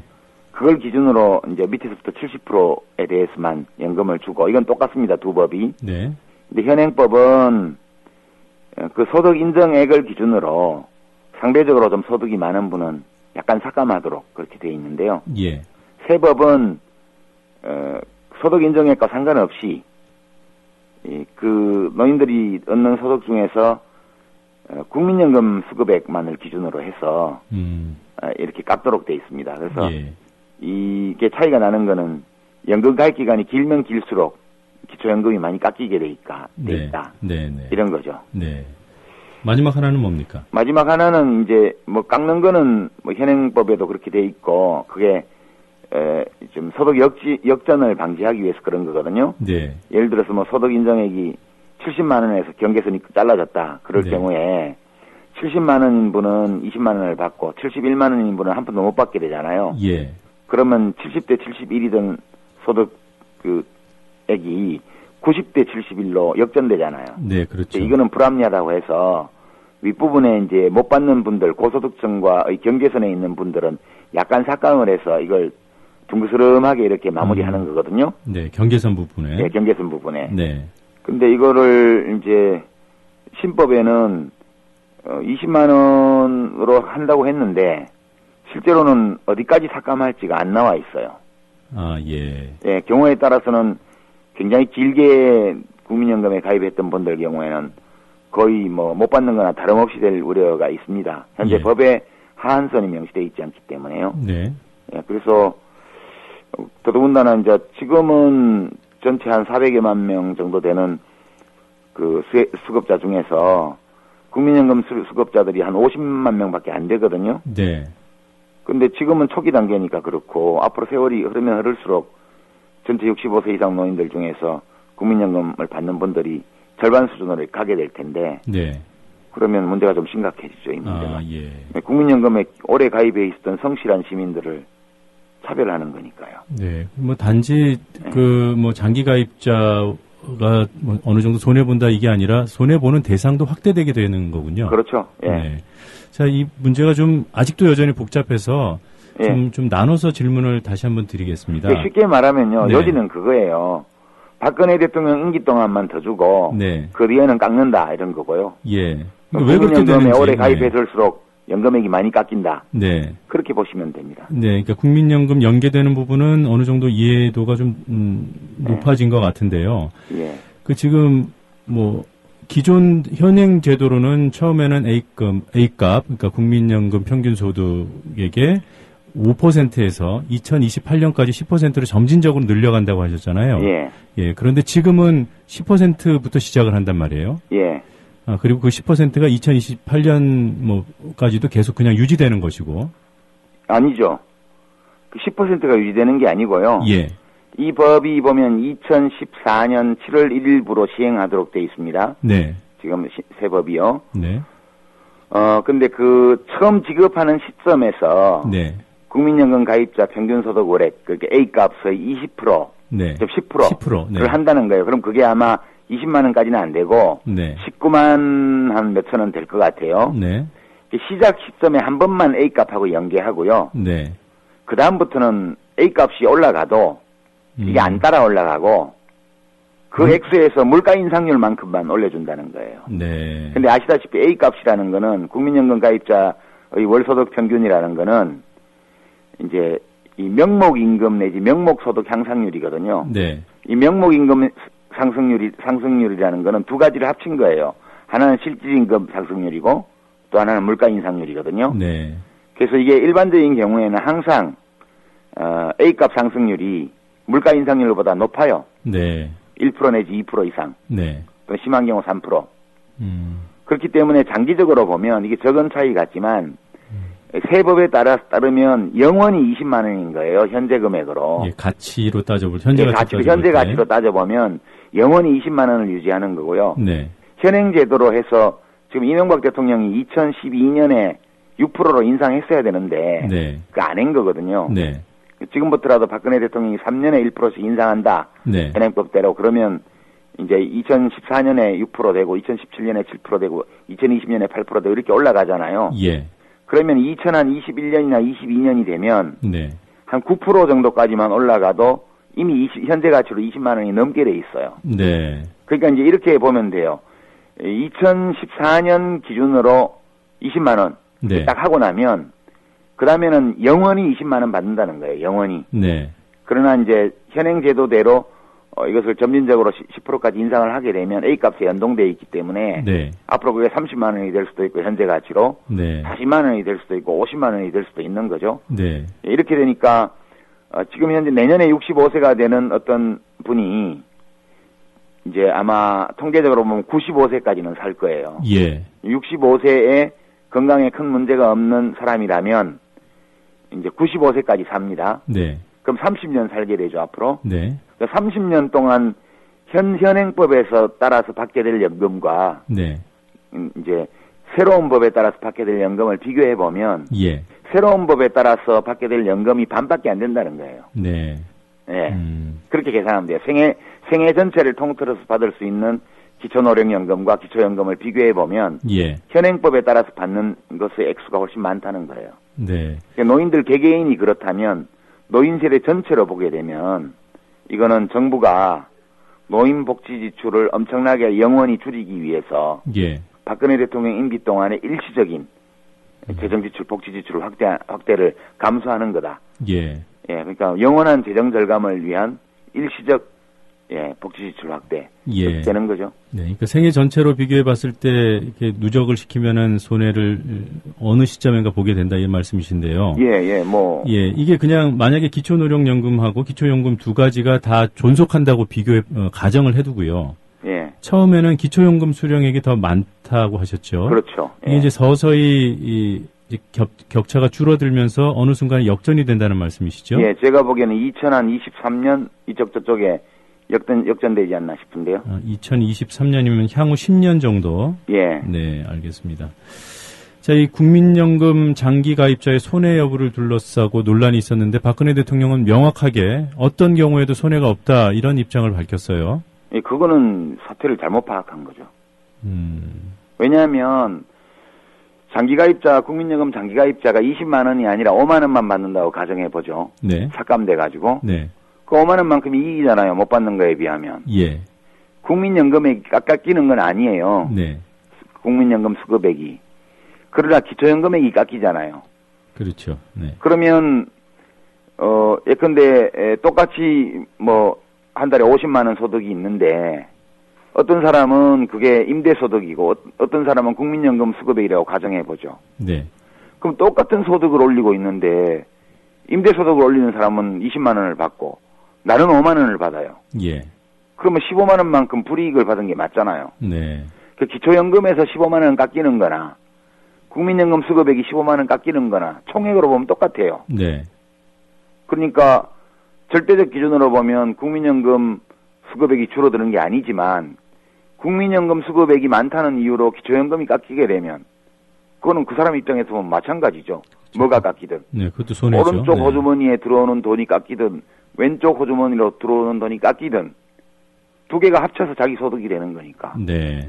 그거는 박근혜 대통령이 완전히 이해를 잘못한 거죠. 네. 그건 대통령 입장에서 그래도 내가 5만 원 더 주는데 라고 생각하면 손해가 없다 이렇게 얘기되지만 받는 시민들 입장에서 생각하면 노인들 입장에서 생각하면 역지사지해 보면 그거는 손해보는 게 맞죠. 네. 그리고 논리적으로도 지금 말씀하시는 대로 국민연금 이제 냈던 돈을 돌려받는 그 순간에는 이제 개인 재산이 되는 거 아닙니까? 그렇죠. 예, 그것과 다른 소득 조금 전에 임대소득 말씀하셨는데 예. 그것을 달리 본다는 거죠, 이 제도는. 네, 그럼요. 네. 왜냐하면 이 기초연금 또는 기초노령연금의 취지가 네. 고령자들의 부족한 소득을 보충해 주는 거잖아요. 공적 제도를 통해서. 네. 그러니까 삭감을 하려면 현행법이 그런 것처럼 그 사람의 소득 인정액 또는 소득 전체에 대해서 그걸 기준으로 삼아서 삭감을 해야지. 네. 여러 소득 중에서 국민연금에서 나오는 소득만 따로 빼내서 네. 그 소득이 높다고 그 사람에 대해서만 감액하는 거는 그거는 부당한 거죠. 네, 논리적으로도 맞지 않는군요. 네. 네. 자, 이 과거 장관 재직 시절에요. 국민연금 부실화를 막기 위해서 이른바 많이 내고 덜 받는 방안을 추진하지 않았습니까? 네. 그게 결국 실패했죠. 예, 근데 이제 더 내고 덜 받는 걸 했는데 네.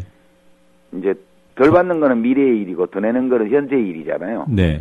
그러니까 이제 국회의원들이 이 지급액을 삭감하는 데에는 이제 괜찮은데 네. 보험료를 올리는 거는 못하겠다 하더라고요. 네. 네, 그래서 이제 내던 대로 내고 네. 더 많이 깎는 식으로 그렇게 네. 돼서 네. 보험료율은 9%로 소득의 9%로 그냥 묶어놓고 네. 소득 대체율만 60%에서 예. 40%로 굉장히 과격하게 네. 잘라냈고요. 여기서 생기는 문제를 또 보완하기 위해서 기초노령연금을 도입한 거죠. 네. 예. 그런데 사실 지금 유 장관께서 짚어주셨다시피 정치인들은 현재 국민들한테 뭘 더 내라고 하기가 상당히 부담스럽잖아요. 네, 그래서 그럼요. 예, 뭐 고양이 목에 방울 달기다 이런 얘기도 하던데 예. 정부가 그럼에도 불구하고 보험료 인상을 좀 고민해 오지 않았습니까? 네. 근데 이번에 5년 동안 동결하기로 했다고 하더군요. 어떻게 평가하십니까? 아니 보험료를 동결하면요. 네. 나중에 받는 돈도 동결되죠. 그 기간만큼은. 네. 그 자체로 보면 보험료 액수를 동결하게 되면 이제 그 5년 동안 증가하게 될 수급권의 증가율도 동결되죠. 예. 그러니까 뭐 그 자체가 좋다든가 나쁘다든가 그건 아니에요. 네. 그러나 이게 50년, 100년을 내다보고 운영하는 국민연금인데 이거를 그렇게 뭐 지금 동결하려면 법 규정 적용을 멈춰야 되거든요. 예. 이건 행정적으로는 안 되고요. 입법상의 조처가 없이는 지금 소득 과세소득의 9%로 돼 있는 예. 이 보험료율을 대통령 마음대로 묶을 수는 없어요. 예.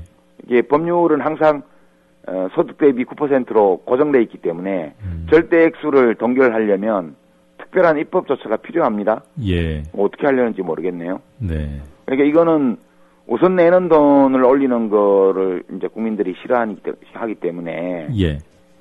뭐 지금 기초연금 때문에 막 비판이 올라오니까 국민연금 탈퇴자도 늘어나고 이렇게 되니까 이런 식으로 하는 것 같은데 이거야말로 그냥 포퓰리즘이라 그러나요? 뭐 그냥 대책 없는 거죠 이거는. 대책 없는. 도대체 무슨 생각으로 방침이다. 이렇게 하는지 모르겠어요 저는. 예.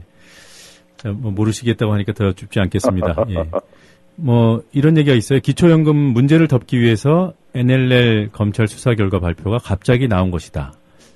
이런 지적에 대해서 NLL이요? 네, 동의하십니까? 그거야 뭐 제가 뭐 검사들 머릿속에 들어갔다 온 것도 아닌데 네. 알 수가 있나요?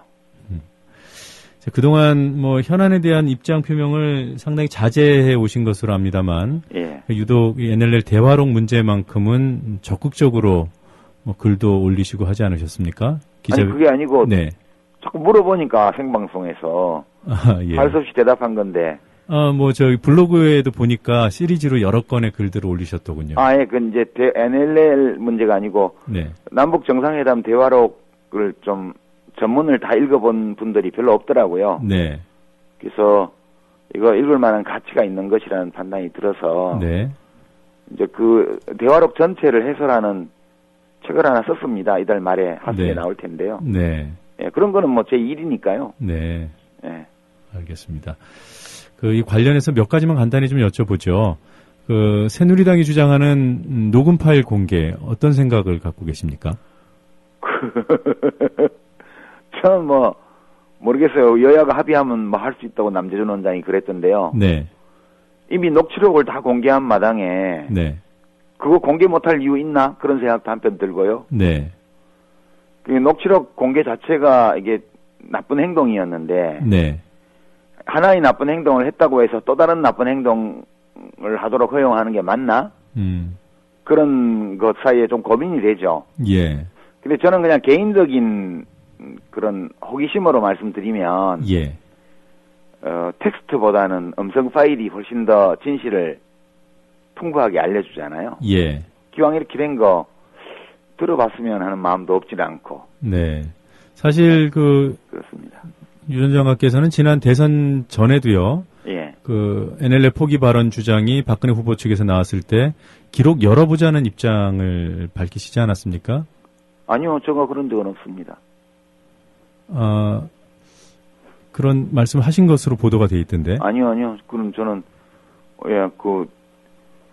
남재준 원장이 막 공개하기 전까지는 네. 공개하자고 한 적은 없습니다. 그러신가요? 네, 알겠습니다. 박근혜 대통령이 후보 시절에 대화록을 봤을 것이라고 추정하셨던 것을 알고 있습니다. 네. 예, 그 의심은 여전히 하고 계신가요? 그거야 박근혜 후보 선거대책본부에 예. 총괄선대본부장 김무성, 네. 상황실장 권영세, 네. 이 사람들이 다 봤잖아요. 네. 그리고 김무성 씨는 그때 국회의원도 아니었는데 네. 원세훈 원장한테 당신이 공개하라고 했는데 원세훈 원장이 거절하니까 자기가 12월 14일 날 오후에 부산서 그 서면 주디스 재화 앞인가요? 거기서 유세장에 올라가서 그걸 읽었잖아요. 예. 그거는 지금 나중에 우리가 전문 공개를 해서 확인했지만 발췌본이 아니고 전문에 있는 내용이에요. 네. 그 얘기는 뭐 그 뒤에 이제 뭐 최고중진회의 발언도 보면 네. 대선 때 이미 구했다는 거고 네. 캠프 내부에서 회의를 했다는 거고 네. 그리고 만약의 경우에 박근혜 후보 당선이 위태로워지면 이걸 쓰자고 결정을 했고 네. 그 조직적 결정에 따라서 김무성 총괄선대본부장이 유세장에서 그걸 낭독한 거 아니에요. 네. 근데 그 유세장에는 박근혜 후보도 있었단 말이에요. 네. 그러면 상식이 있는 사람이라면 우리 캠프에서 대화로 구했구나 전문을. 그리고 저거를 총괄선대본부장이 유세장에서 최초로 내가 노무현 김정일 대화록을 공개합니다 이렇게 얘기하고 읽었는데 예. 그거를 국가기밀 누설이라는 사실을 몰랐다면 그거는 정상적인 사고 능력이 없는 거죠. 예. 저는 박근혜 대통령이 알고 있었다고 생각해요. 네. 예. 녹음 파일까지 들었을 가능성은 어떻습니까? 그거는 아니겠죠. 그거 녹음이 그렇게 제가 알기로는 깨끗하게 잘 돼 있는 녹음이 아니거든요. 예. 그러니까 국정원 기술자들 도움을 받아서 이제 기록을 만든 거 아닙니까? 네.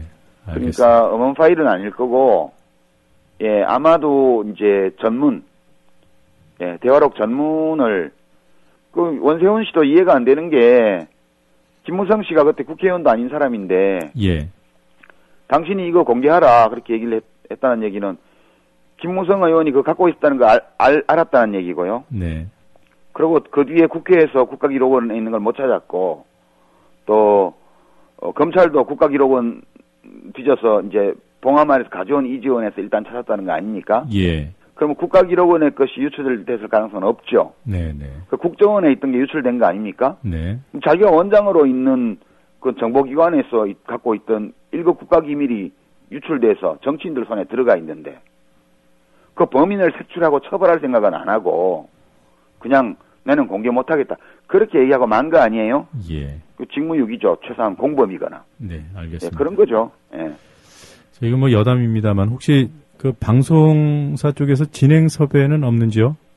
뭐 그런 거 있기도 한데요. 예. 제가 할 생각이 없어서. 예. 예. 예. 뭐 방송인의 길은 별로 내키지 않으시는 모양이에요? 요즘 워낙 혼탁했어요. 예. 잘 알겠습니다. 오늘 이런 시각에 길게 여러 가지 말씀 들려주셔서 고맙습니다. 네, 감사합니다. 네, 지금까지 유시민 전 장관이었습니다.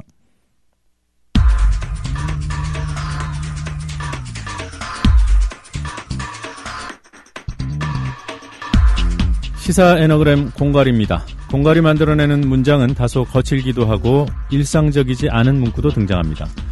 원문의 음절들을 빠짐없이 순서만 바꿔서 사용해야 하는 애너그램 규칙이 있기 때문입니다. 이 복잡한 과정을 통해서 여러분들과 새로운 개념의 정치 풍자, 애너그램 풍자의 쾌감을 공유하고자 합니다. 오늘 공갈통에 집어넣을 원문은 경기 화성갑 보궐선거 불출마의 배경을 밝힌 민주당 손학규 고문의 발언입니다. 밤새 뜬 눈으로 고민한 결과 역시 대선 패배로 정권을 내준 죄인으로서 지금 나설 계제가 아니라는 입장을 재확인하게 됐습니다. 자숙기간이 더 필요하다는 말입니다. 그러나 새누리당의 서청원 카드에 맞서기 위해 민주당이 공을 들였던 만큼 손 고문의 출마 사양은 민주당 내부에 실망감을 안겼습니다. 더불어서 이번 재보선은 기대 난망이라는 자조까지 나오고 있습니다. 그런데 이런 자조적인 전망이 손학규 고문 본인의 발언 속에 이미 들어있었다면 믿으시겠습니까? 원문의 음절들을 순서만 바꿔보겠습니다. 패권 내준 대역죄인 스판밤 뜬 눈으로 서 계시니 새 인재 아니 나설 입장을 확정하게 됐다. 고로 가을 민선 결과는 금배지 제로라. 원문의 51개 음절 그대로 두고 순서만 바꿔서 얻은 가을 민선 10월 재보선 이 전망이 금배지 제로였습니다. 스스로 죄인이라는 사람도 습한 밤에 뜬 눈으로 서 계시니 또 새로운 인재들이 또 아니 나서니 고로 금배지는 제로다 뭐 이런 말입니다. 원문과 애너그램 문장 이어서 들으면서 오늘 순서 마치도록 하겠습니다. 시사 애너그램 공갈이었습니다. 밤새 뜬 눈으로 고민한 결과 역시 대선 패배로 정권을 내준 죄인으로서 지금 나설 계제가 아니라는 입장을 재확인하게 됐습니다. 패권 내준 대역죄인 스판밤 뜬 눈으로 서 계시니 새 인재 안이 나설 입장을 확정하게 됐다. 고로 가을 민선 결과는 금배지 제로라.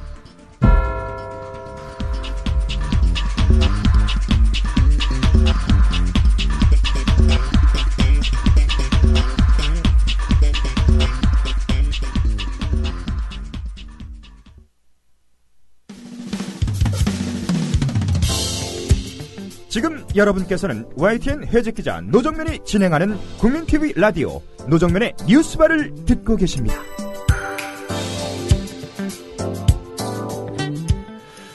네, 오보의 역사 시간입니다. 오늘은 SNS와 관련된 오보들을 살펴보도록 하겠습니다. 기자협회보 장우성 기자 나와 계십니다. 안녕하세요. 안녕하세요.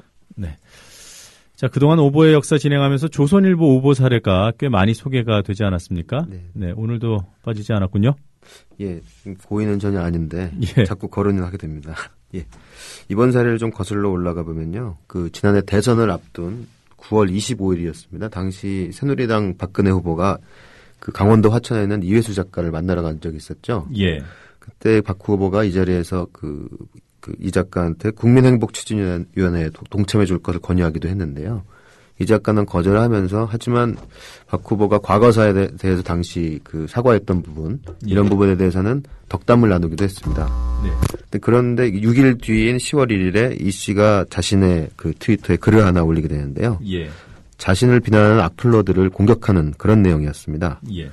그 뒤에 조선일보가 바로 다음 날 기사를 내는데요. 그 기사 내용을 좀 보면은 트위터 대통령으로 불리는 소설가 이혜수 씨가 야권 성향 네티즌들 향해 경고글을 트위터에 올렸다. 이런 내용이었습니다. 하지만 이 기사에는 이혜수 씨가 경고한 야권 성향 네티즌이라는 어떤 구체적인 근거나 확인된 내용은 나와 있지 않은데요. 곧바로 이혜수 씨는 이에 대해서 반박을 하면서 조선일보가 자신이 야당 성향 악플러들을 겨냥해서 글을 쓴 것처럼 이렇게 기사를 썼지만 예.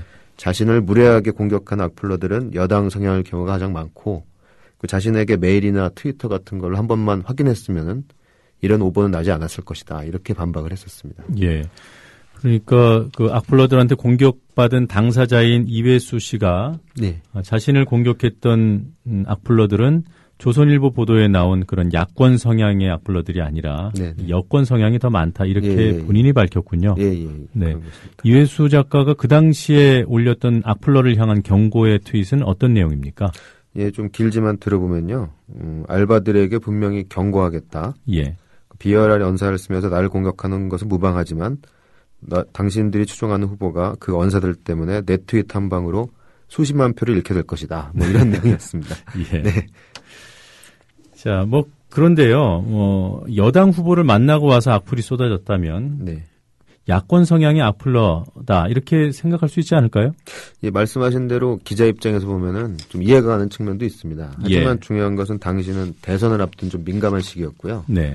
기사 하나로 대선 관련된 여론에 상당히 영향을 끼칠 수 있는 시기였죠. 그런 어떤 시점과 그런 민감함을 고려했다면 당사자에 대한 취재가 좀 필요했다고 볼 수 있고요. 그리고 트윗이 직후에 나온 것은 아니고 한 6일 정도 후에 나왔기 때문에.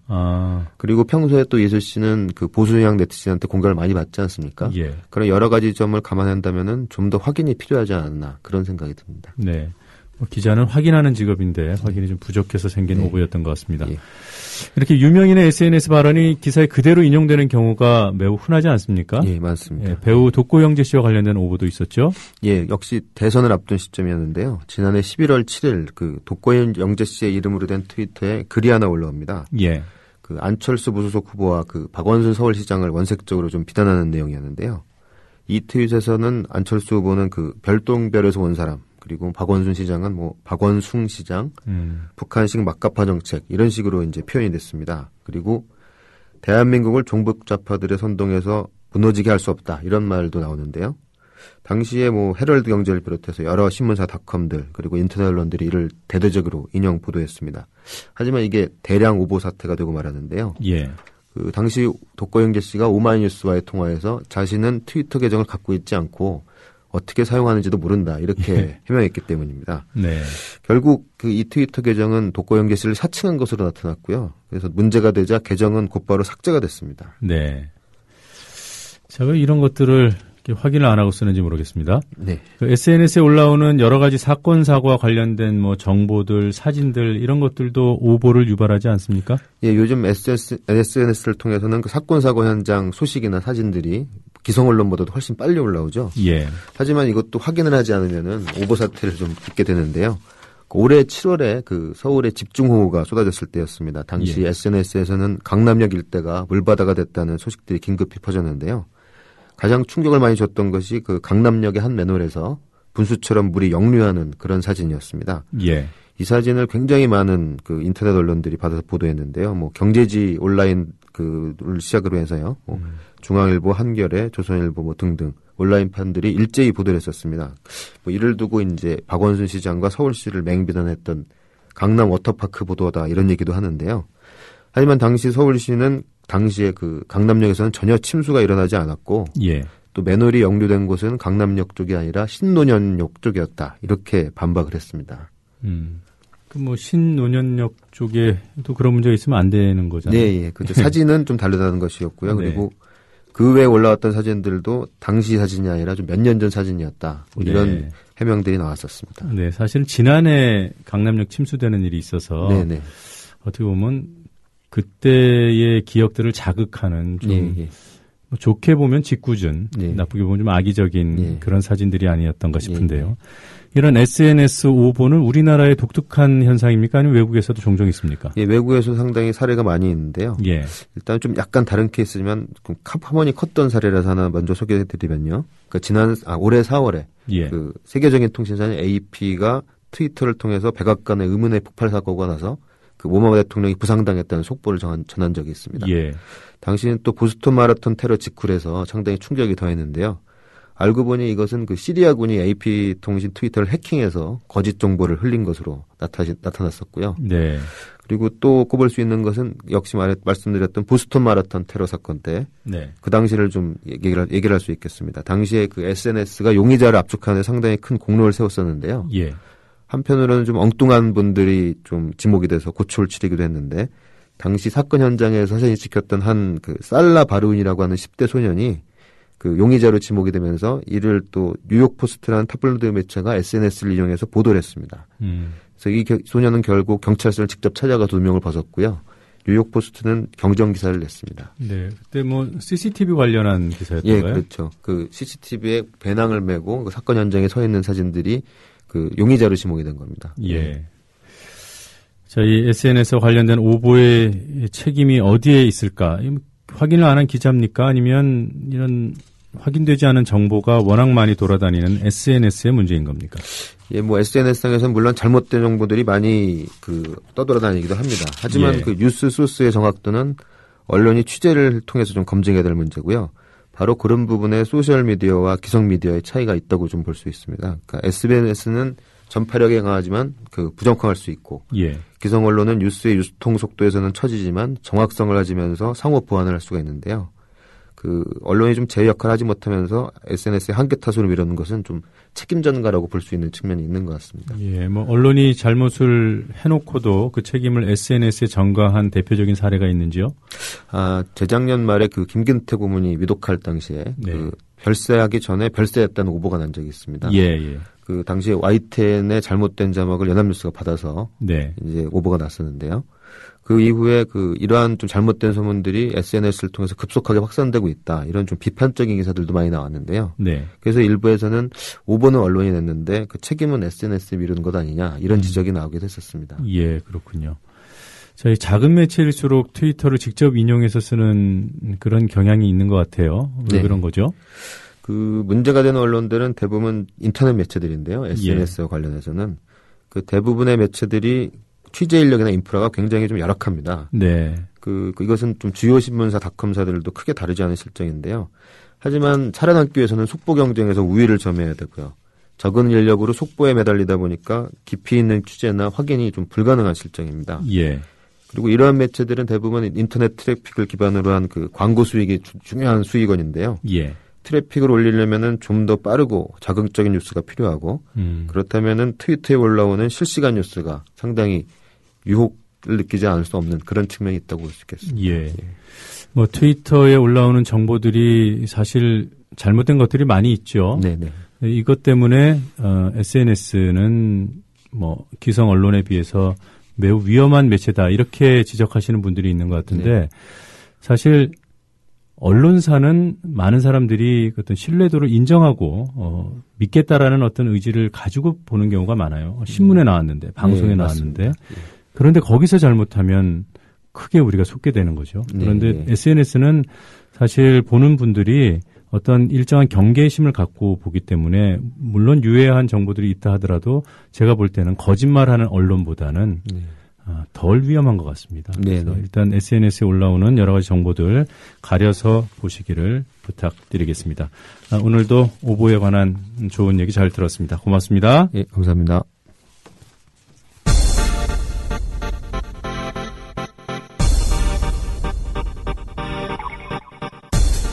네, 오늘 퀴즈 정답 말씀드리겠습니다. 해고를 통보할 때는 서면으로 해야 되는데 그 서면에 어떤 내용을 반드시 담아야 할까요? 정답은 1번 해고 사유와 시기였습니다. 뉴스바 마칠 시간입니다. 저는 내일 아침 7시에 다시 찾아뵙겠습니다. 뉴스바 바텐더 노종면이었습니다. 고맙습니다.